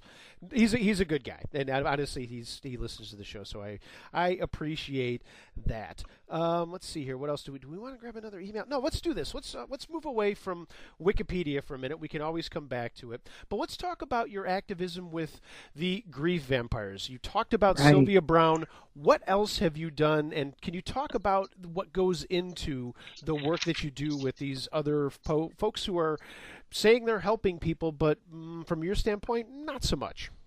No. Okay. So this is going to probably really piss off some people. I'm sorry ahead of time, but I feel very passionately about people who claim to speak to the dead, who say that they communicate with the dead. I have a lot of problems with that. I do not believe they're helping. I think that they are equivalent to a person who chases ambulances. I believe they prey on false hope. I think they waste the time of the police and on family members whenever they're claimed to be a detective.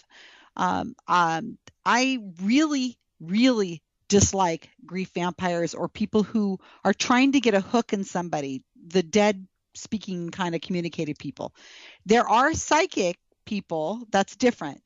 Psychics, the difference is there's mediums and there are psychics. Psychics could be the type of people who do the tarot readings or tarot readings. They do the look in the coffee cup kind of thing. They are the person who may go to the Halloween party and do those kinds of things. Psychics can be really dangerous, or they can be completely harmless. It depends on the venue. It depends on if they're trying to get a hook in you. There are people out there who are really trying to okay. There's a guy we just wrote a Wikipedia page for from the scratch, from the beginning. One of my editors named Rob Palmer wrote the page for Bob Nygaard, Nygaard. Bob is a retired police officer from New York, and he moved to Florida, and he started taking on private investigation work, and he kind of fell into the psychic world. And he is so fascinating in the work that he does. He actually has helped the police prosecute, or he has been heavily involved in prosecuting psychics that are taking money from people. And it's cruel what these psychics are doing to these people. And they're getting away with tons because people are so embarrassed. They don't want to say, I just lost $100,000 to that psychic. And it doesn't even have to be a lot of money. It could be $100, because that $100 can mean a lot to a person who doesn't have an extra $100, right? So Bob Nygaard, you got to check him out on Wikipedia, and you'll find his website. Very, very interesting person, and he's working with psychics, on psychics mostly. But then you got people like Mark Edward, who will perform for you as a psychic. Okay, no problem there. I don't have a problem with him going down to the, and doing a palmistry or lip reading or tea leaf thing. It's the venue is giving you the like a disclaimer. It's saying this is all in fun. Mm-hmm. Okay, my problem, and Mark Edward and some of the other people who work with me really have a problem with the people who are claiming to speak to the dead. And we call them grief vampires. And I'm sorry, I went off on a rant and I almost forgot what it was that you asked me. It happens. It's okay. That's fine. That's what it's supposed to Sorry, be. We're having a conversation here. This is my pet peeve. This is my favorite thing. So, of course, I'm going to go off onto a little rant. I'm sorry. Okay. Nope, that's quite all right. People. So we're talking about these folks, and you mentioned a couple of different things where, and gosh, I'm going to run away from your Wikipedia page, but I'm going to throw out another name there. As again, we talked about Sylvia Brown. You did an operation, and you have these really kind of fun names like Operation Pineapple and that sort of thing.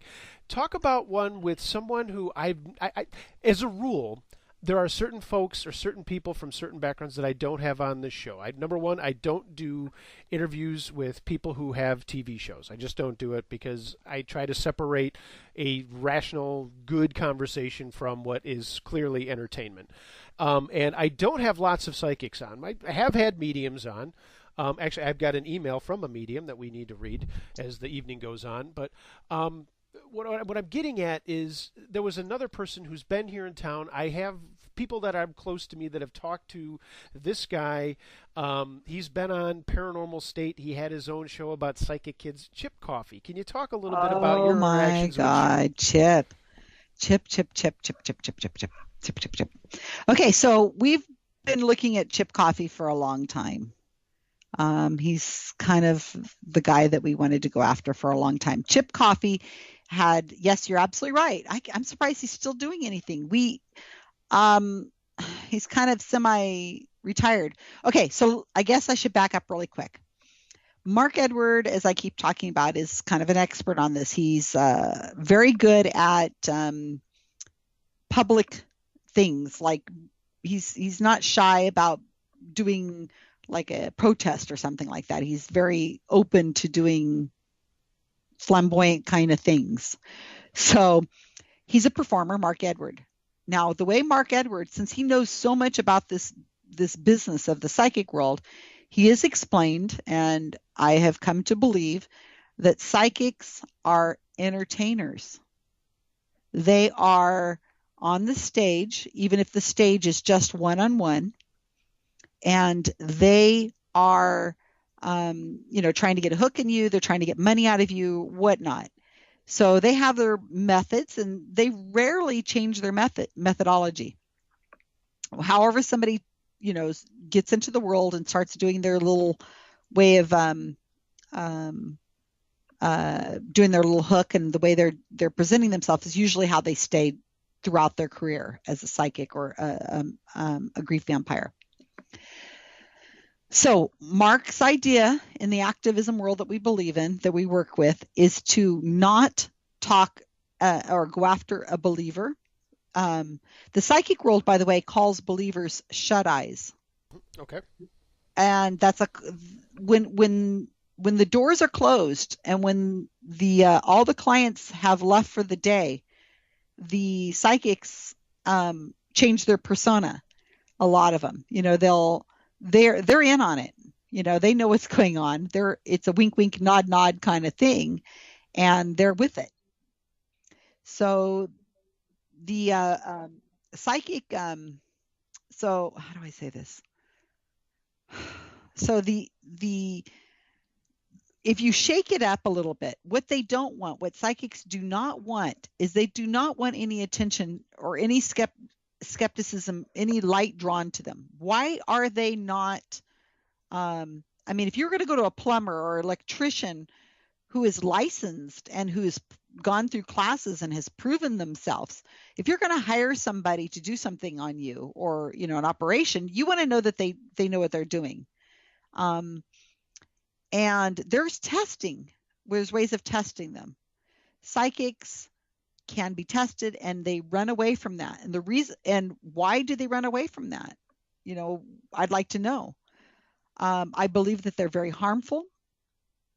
And if you shake them up a little bit and let them know that you're in the audience, that something could happen that they can't control, because they're not psychic, right?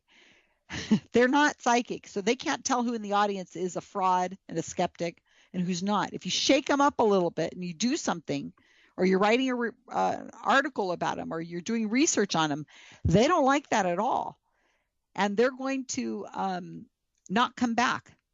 They don't want to go to an area where somebody has done something. And we've done many different investigations on Chip Coffey, but I did one called Operation Bumblebee, where we investigated Chip Coffey in 2 different venues, one in LA and one in California. And we were trying to catch him in a hot read. A hot read is whenever he knows something about the person he's reading ahead of time. Mm-hmm. And we put out, okay, so here's how I do this. Are you ready for this, Mark? Sure, go for it. Okay. Hopefully this isn't too confusing. One of the ways that the psychics can look really like they know what they're doing is because they have gotten information about the person they're going to read ahead of time, called hot reading. Mentalists call this pre-show. If they know who's going to be appearing at their show, or who they're going to be doing a private reading with, or maybe somebody told them that I want you to read my sister-in-law, she's been having a lot of problems and she's going to be coming to you. As long as they can get a name, they can go onto social media and they can find out about that person. And if they can find out, even if your Facebook page or your Twitter page is closed, you can glean a lot of information about a person just looking at little bits of things in their that we give away. We give away a lot, you guys. So what we did is we made fake Facebook pages. We made a bunch of them for Operation Bumblebee. Mm-hmm. And we had these pages running for a long period of time, conversing with each other, looking like real people, posting real posts, like we checked in at Starbucks, we went to the movies, we discussed the movie, we put up pictures of our cats and our dogs and shared quotes from things. We made the pages look real. In fact, these pages are still running. We have lots of pages. We have many people who volunteer with me. Some of them come and go. They're there for a few weeks and then they're gone, but they keep these pages looking active and real. So when you tag somebody on Facebook, like Chip Coffey, and the event that he's having at a location, you could tag them, and that's like saying, hey, hello, we're going to be going to your show. And what happens is those fake Facebook pages can be talking to each other about maybe who they want to see at their show. I mean, who they want to get in touch with, or maybe they have a grief, or maybe they're having a conversation with each other. And what we're trying to do is we're trying to get the psychic to come over and look at those Facebook pages and to see who it is they want to see and get some information. We're trying to force them to hot read. So then we attended the events. We attended in a persona of the fake Facebook pages, and we attempt to try to get them to read us and tell us what is on those fake Facebook pages. Okay, so in Chip Coffey's world, we spent a lot of time and money on this. We could not get him to hot read us using Facebook. In my opinion, he does not hot read in that way. He's a cold reader, okay, in my opinion. And I have lots of reasons for this that I could go into, which would be too much for anybody here to listen to. But there are some psychics out there who do hot read. They're usually younger people who were very savvy on the social media. They're also very good at, they're hungry. You know, it's an aggressive world out there for this to get your name out there. So there are some people who are hungry. We did an operation, and I can't reveal too much because I don't want the person to know that they were caught, because we haven't revealed who it is yet. Okay. But this person is a man. He was caught hot reading, aggressively hot reading from the stage, almost reading the fake Facebook page out. And it's all videoed, and we have audio of him doing that. So some people, they are getting the information from the Facebook page. And we don't even have to use Facebook pages. We could use Twitter. We could use Instagram. We could do other ways of doing this. But this is how we did Operation Bumblebee. But with Operation Bumblebee, you guys can read all these operation things I've done. You can go to the Susan Gerbic page and you can see, I think they're all laid out there for links for people to follow.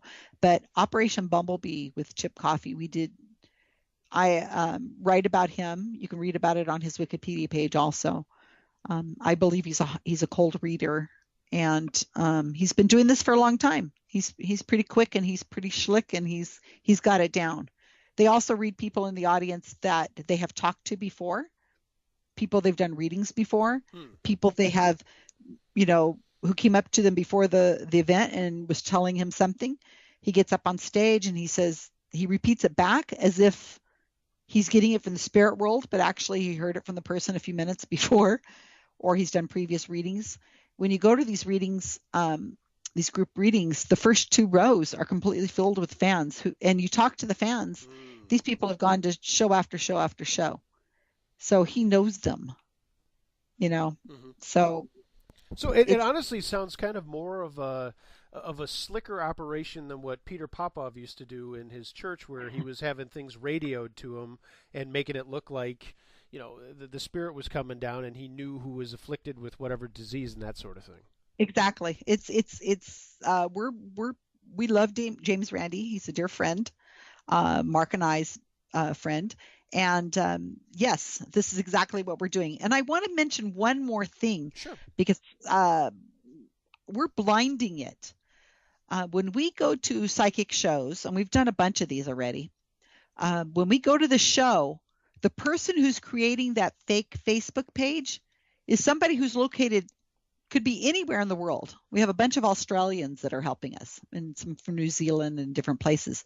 They're creating these Facebook pages, and they work on them all the time. People, like I said, they're working on and updating them. The person who attends the show, or who's doing who's doing a phone call with a psychic, is not the person who's controlling that Facebook page. In fact, the person who's one-on-one with the psychic doesn't know what's on that Facebook page. We do this because we don't want the psychic to be able to say, I read their mind and got the information from their mind, because they can't do that, because the only person who knows what's on that Facebook page is somebody in Australia, and they're attending a show in Hollywood. So you can't, it's blinded. So the only way that psychic is able to get that information off that Facebook page is if they're channeling somebody in Australia, or they're reading it directly from the Facebook page. The person who's attending the show is given basic information, very basic stuff. They know their name, they know, who it is they want to reach. They don't know any of the detail. And we put up detail, or we make it possible for the psychic to find that detail, with a few clicks. And some psychics will find that detail, and some will just go with a cold reading. And most people cold read. It's so much easier. It's so easy to cold read. And hot reading, if you get caught, oh my gosh, there's evidence. It's really bad. You should, so it's a lot more work.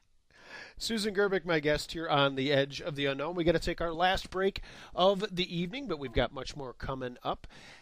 Skeptic activism is what we've been talking about tonight. We're going to continue to do so. We've got some more emails to get to before we wrap things up here on the East Coast.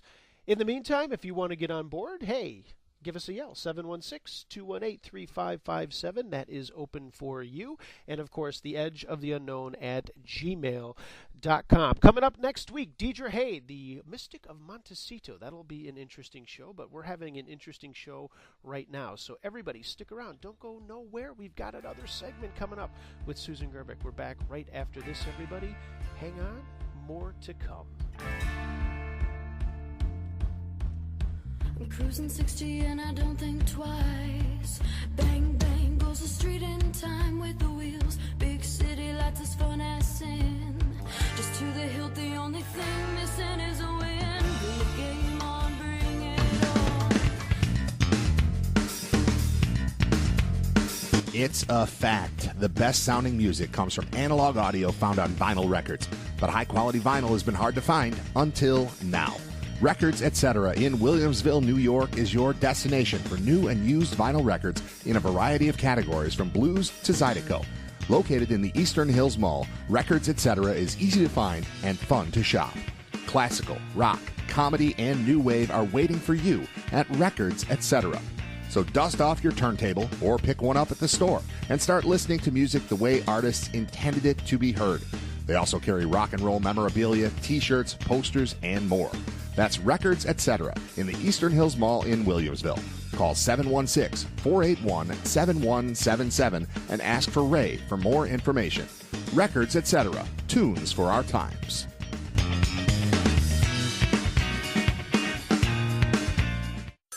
A ranger station. I'd like to report a bear hug. Okay. I put out my campfire and Smokey Bear hugged me. So you drowned the fire, you stirred it, drowned it again, and felt that it was cold? Uh-huh.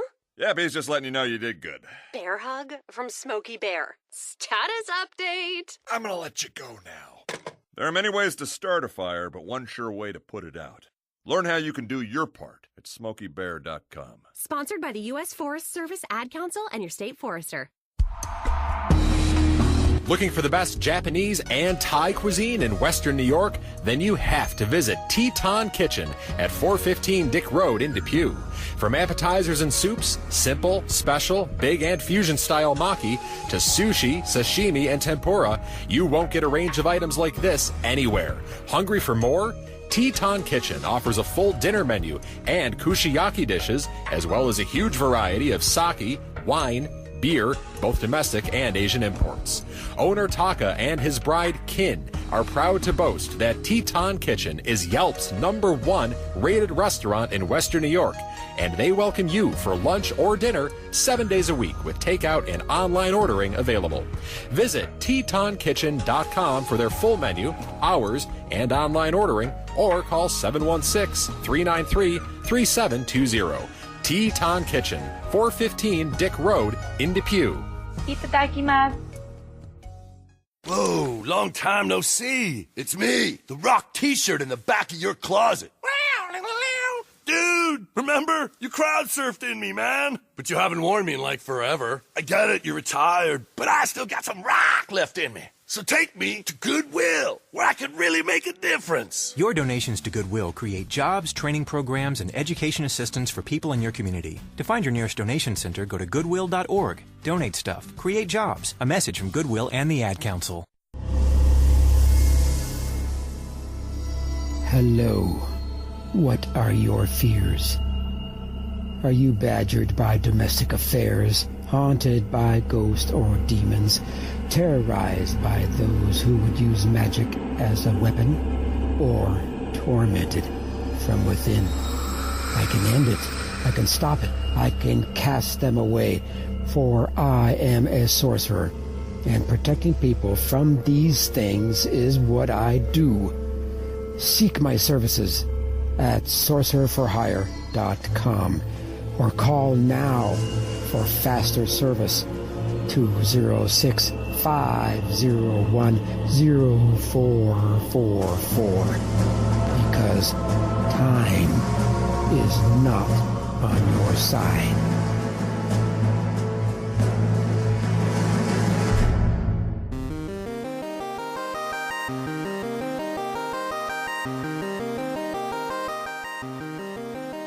This is Dr. Bruce Maccabee. You're listening to The Edge of the Unknown with Mark Henry. And welcome back, everybody, here on The Edge of the Unknown. Thank you, Dr. Bruce Maccabee. Thanks for being on The Edge of the Unknown. Wow, a long time ago. It's fun. It's kind of fun for me to play those rejoins just to remember who has been on over the past 8 years outside of that one that I ended up taking off. We kind of talked about that during the break with my guest, Susan Gerbic, and we're going to continue on with her as we take you up until 10 o'clock Eastern Time, as we do each and every week. Some interesting emails. One just came in, actually, about chip coffee, but I'm not going to get to that one. I'm going to hold on. Well, we will. We will get to it. I spoke too fast. We have Alice, and who else is in line before that? Ernie in Toronto. So we're going to get to those two, but then we are going to get to Hattie as well. But Susan, before we go any further, when I first asked you to come on the show, you were bouncing around and doing some different conferences and doing some travel. What have you been up to, and what can we expect from you coming up in 2018? Oh my gosh, I really want to get to these questions. I have been all over the world. I am running this Wikipedia team. As I said, we have over 123 people, I think, now that are in the GSOW. That's the Guerilla Skepticism on Wikipedia team. Lots of training is involved. And so I am constantly looking for people to recruit to become editors of this project. Like I said, it's a lot of work, but it's a lot of fun. We're making huge differences in educating people and supporting and getting great information on Wikipedia. Our page views are over 23 million page views now of people have viewed our content. So I have, like I said, traveled all over the world. I am now a nonprofit, or will be in a few weeks completely. The nonprofit is called About Time. The nonprofit is allows me to be able to travel to go and speak at different places. It also allows us to give scholarships to people who want to go to conferences. We're going to be giving out scholarships, I think, for people who are trained GSOW members. It also allows us to be able to I have the local group in Monterey, California, to be able to do things there. So we were granted the award from the James Randi Educational Foundation this year, and they only give one award a year, and we won that, which has allowed us to become a nonprofit. I am going to be in Denver, Colorado, and I'm also going to be in Fort Collins, Colorado over Easter weekend. I'm going to be in New Mexico, I think the first week of April. It's a Wednesday. I think I'm there. I'll be on Ben Radford's Squaring the Strange podcast. Mm-hmm. You guys should check that out. It's great. I'm going to be in, what am I going to be in next? Oh, I'm going to be in Arizona. I'm going to be doing 2 lectures there, one in Tucson, one in Phoenix. I'm trying to get to Arkansas. I want to go to Oklahoma City. I can go almost anywhere anybody wants me to go because I am retired, and I would love to come and speak to groups anywhere. Just kind of let me know. But I will be at PsyCon, which is in Vegas in October. Some amazing people are going to be there. And that's kind of, I'm also going to be in Berkeley for a conference up in, it's done by the Bay Area Skeptics. So I mostly speak to skeptics because I am trying to recruit people who are like-minded to become GSOW editors. So I am not normally the person you would hear on anything that's famous. I'm not like looking for fame or anything, but I should mention really quickly, there is an article coming out in the New York Times Magazine about this grief vampire stings I have done. It's hopefully going to be out in late March, maybe early April. We don't know. But this is we have an expose. An editor for the New York Times Magazine has sat in on our latest sting, and he is writing it up. So that's going to be big. Awesome. Very good. Let's go to my tablet here. I'm going to pull my email back up. Okay, this comes from Alice, who says, "Good evening. I appreciate this guest and applaud her for what she and her group are doing, and I'm coming from the standpoint of a medium. I know what I feel and share with people at no charge to them, mind you, and I don't ask anyone to believe me just because I think they should. Those I share with are not looking to speak to loved ones who have passed on, nor do I predict the future. Honestly, I've watched skeptic groups take out people I find reprehensible in their desire to bilk people out of money with techniques that anyone can learn to do. May I ask if Susan has ever been part of a scientific investigation of an alleged haunted place, and if so, what did she walk away from? Is that even a sentence? I don't know. I just read it the way she wrote it. What did she walk away from it with, or does she just focus on psychics?" Again, that's from Alice. Appreciate you being on the edge of the unknown, Alice. Hi, Alice. I'm so glad you wrote in. Alice, as I said, I really focus on the grief vampires, those people who communicate with the dead, who say that they're able to talk to your dead family members. And I love psychics. I think it's such a fascinating medium thing. It's just really interesting because, as I said, I love people. And so I think that one of the problems in the world today is that we're not communicating really well with each other, as I said at the beginning of this thing. But I mean that in, like, if you're standing in line for a movie theater or at the grocery store, we're looking at our phones. We're not talking to the person in front of us or behind us like we used to do in the old days.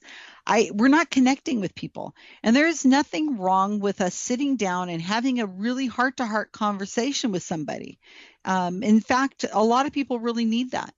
So you may feel that you are helping and giving advice, and you're getting it from, I don't know where you think you're getting it from, but it's very likely you're getting it from just being a caring, loving person who wants to give good advice.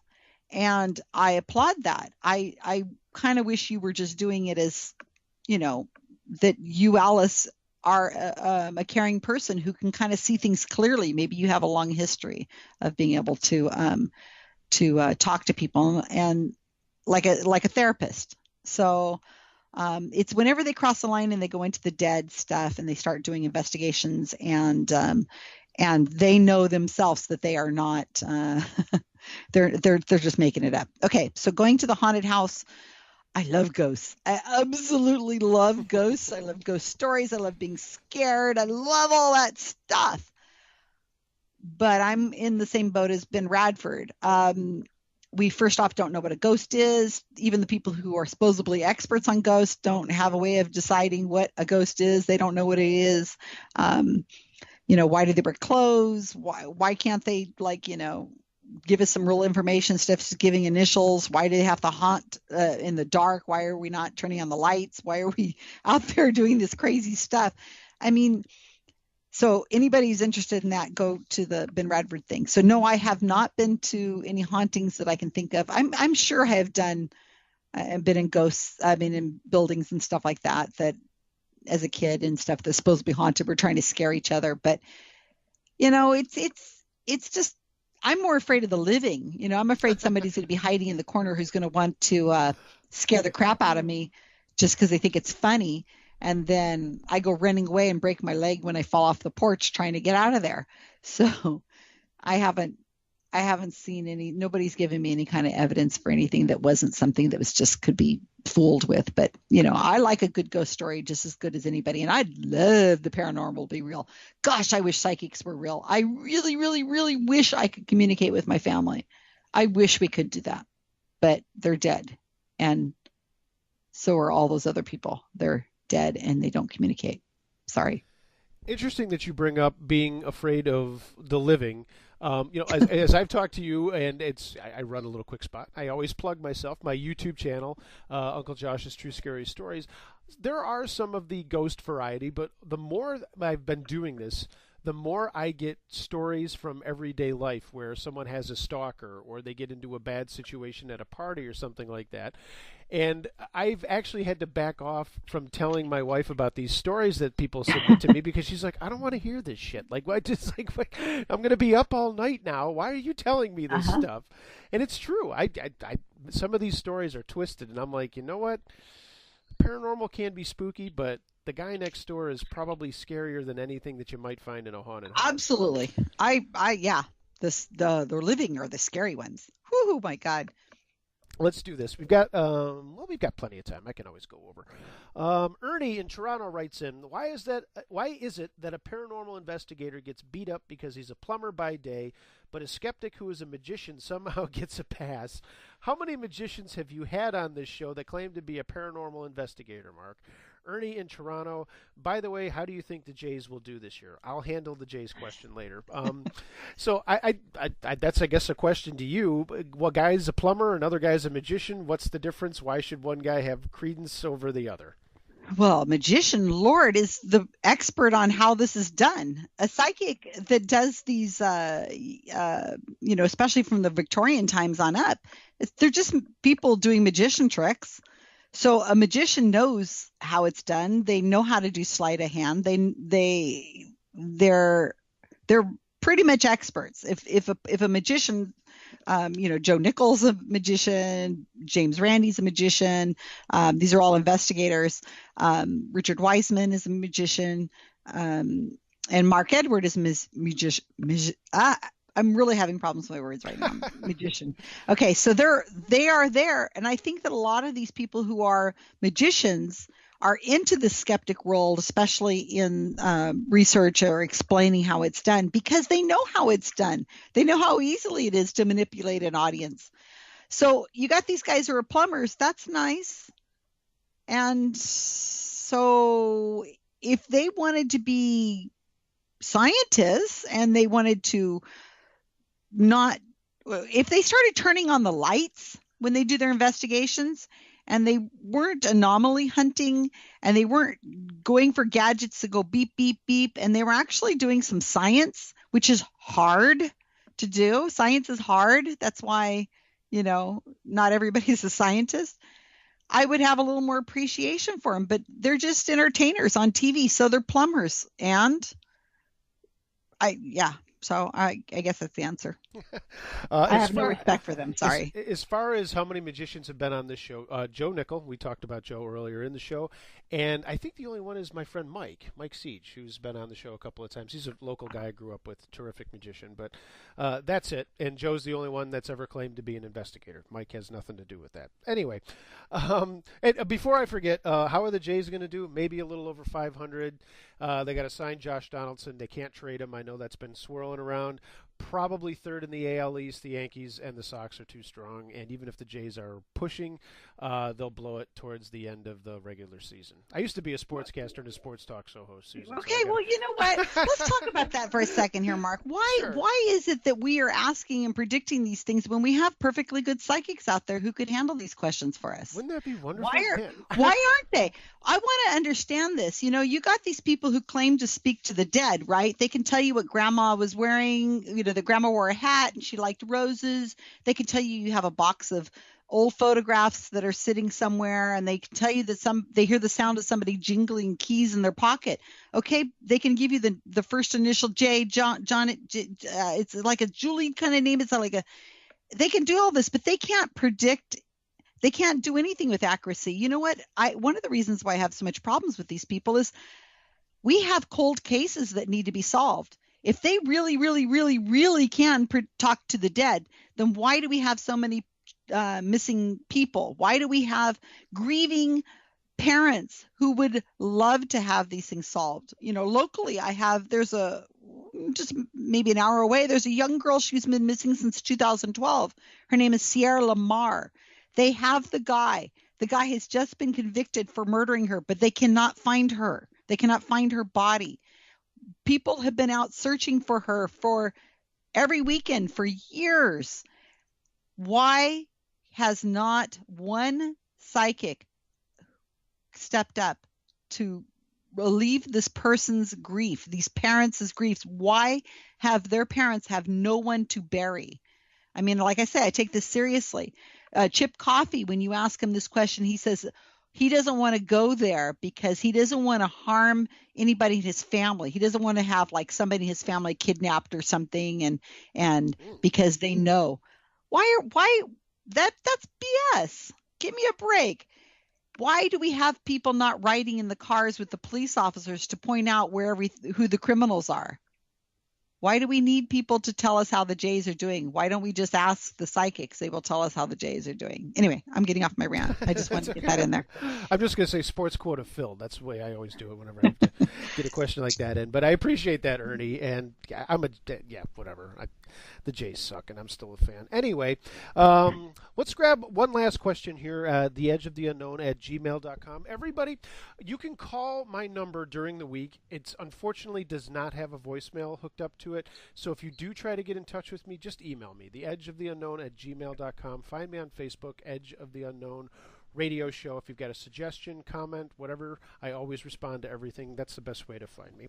So let's go to Hattie, who says, I live in Uniondale, wherever Uniondale might be.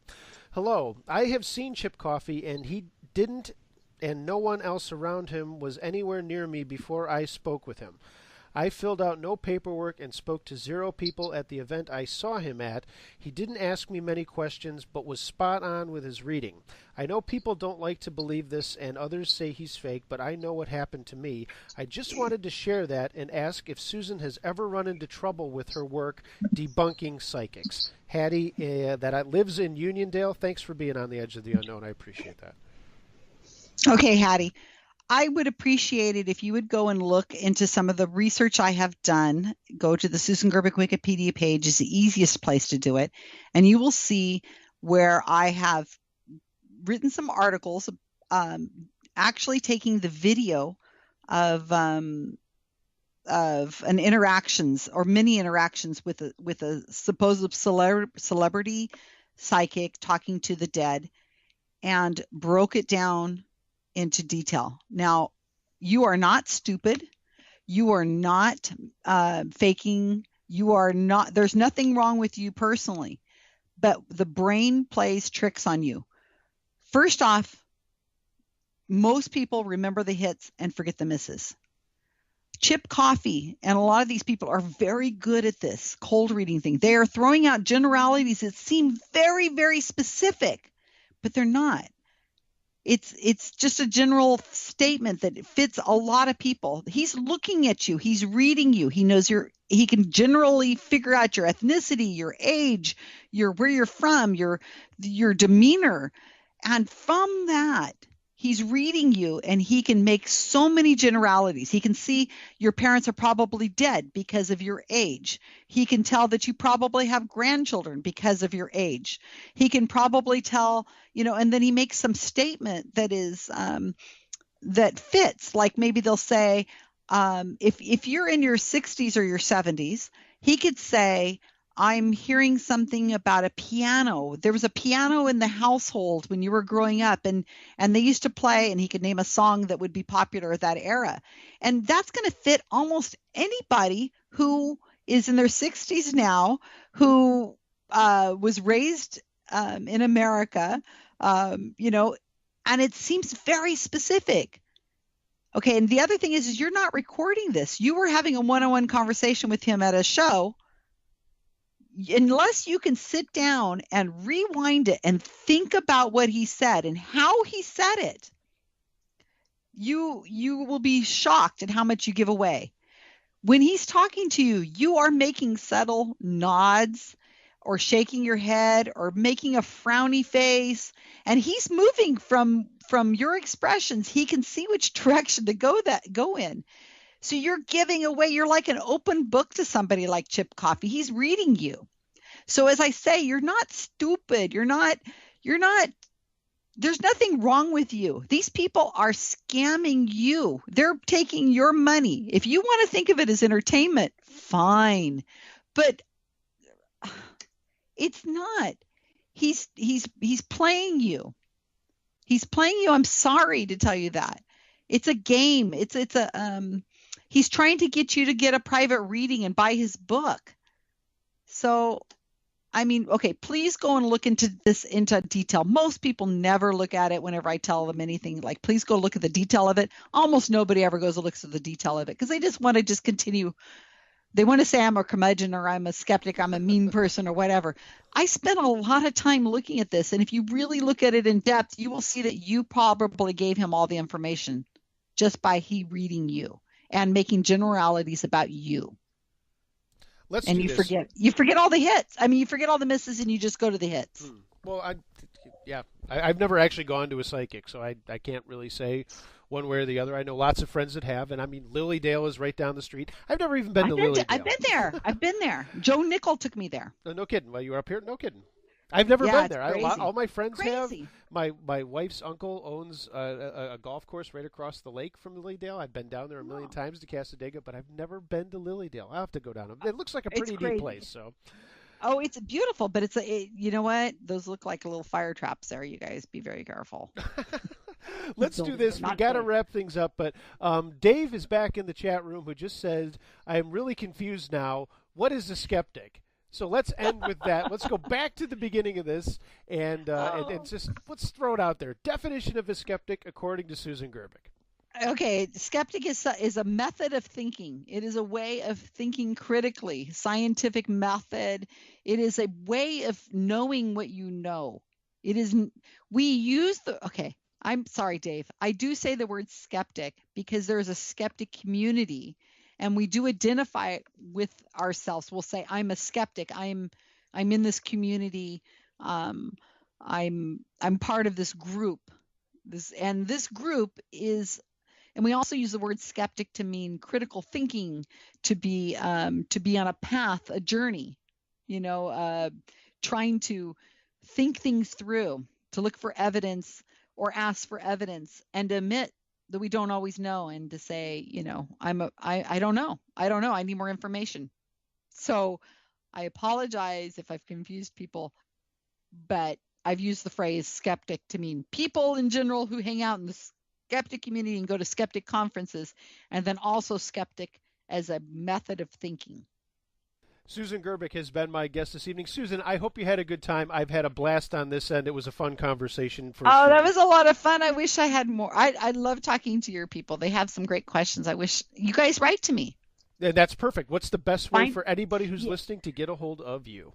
By email is susangerbic@yahoo.com. But you know what? Friend me on Facebook. I'd love to have you as a Facebook friend. People who listen to the show, I love the paranormal. Come and hang out with me on Facebook and let's talk and get to know each other and maybe communicate and continue the conversation, because I love people and it's fun when people in different mindsets get together and politely have great conversations. So, friend me on Facebook. That would make me happy. Awesome. Hold on the line. I'm going to wrap this baby up and talk to you a little bit offline. Everybody, once again, Susan Gerbic, we've been talking about skeptic activism, grief, vampires, man. Find out more information. Just go to, Wikipedia of all pages and places. You can find more information about Susan Gerbic there. We are going to wrap things up for tonight, everybody. I appreciate your listenership. If you're joining the show late or you didn't get to hear it live in the first broadcast, go to my archives page at the Edge of the Unknown. edgeoftheunknown.com. All of the archives for every show since I came back in 2017 are up there for your downloading and streaming pleasure. Special thanks to Mark 9 and Dirty Smile, local Buffalo band, for music bumps tonight, as well as Amber Lee out of New York City. I don't know if Amber Lee's playing around that much, but love her music, and you guys should check out those folks if you liked the tunes that you heard tonight. Please check out my True Scary Story YouTube channel, Uncle Josh's True Scary Stories. I upload every Thursday or Friday. Lots of creepy stuff going on there. I think if you like what we do on this show here, you'd love to hear that channel as well. Back next week with Deidre Hade, the mystic of Montecito. In the meantime, everybody be excellent to one another, and until next time, be wary of things that go bump in the night. Could be anything. A ghost, monster, or the guy next to you. We'll see you next time, everybody. My name is Mark. You've been listening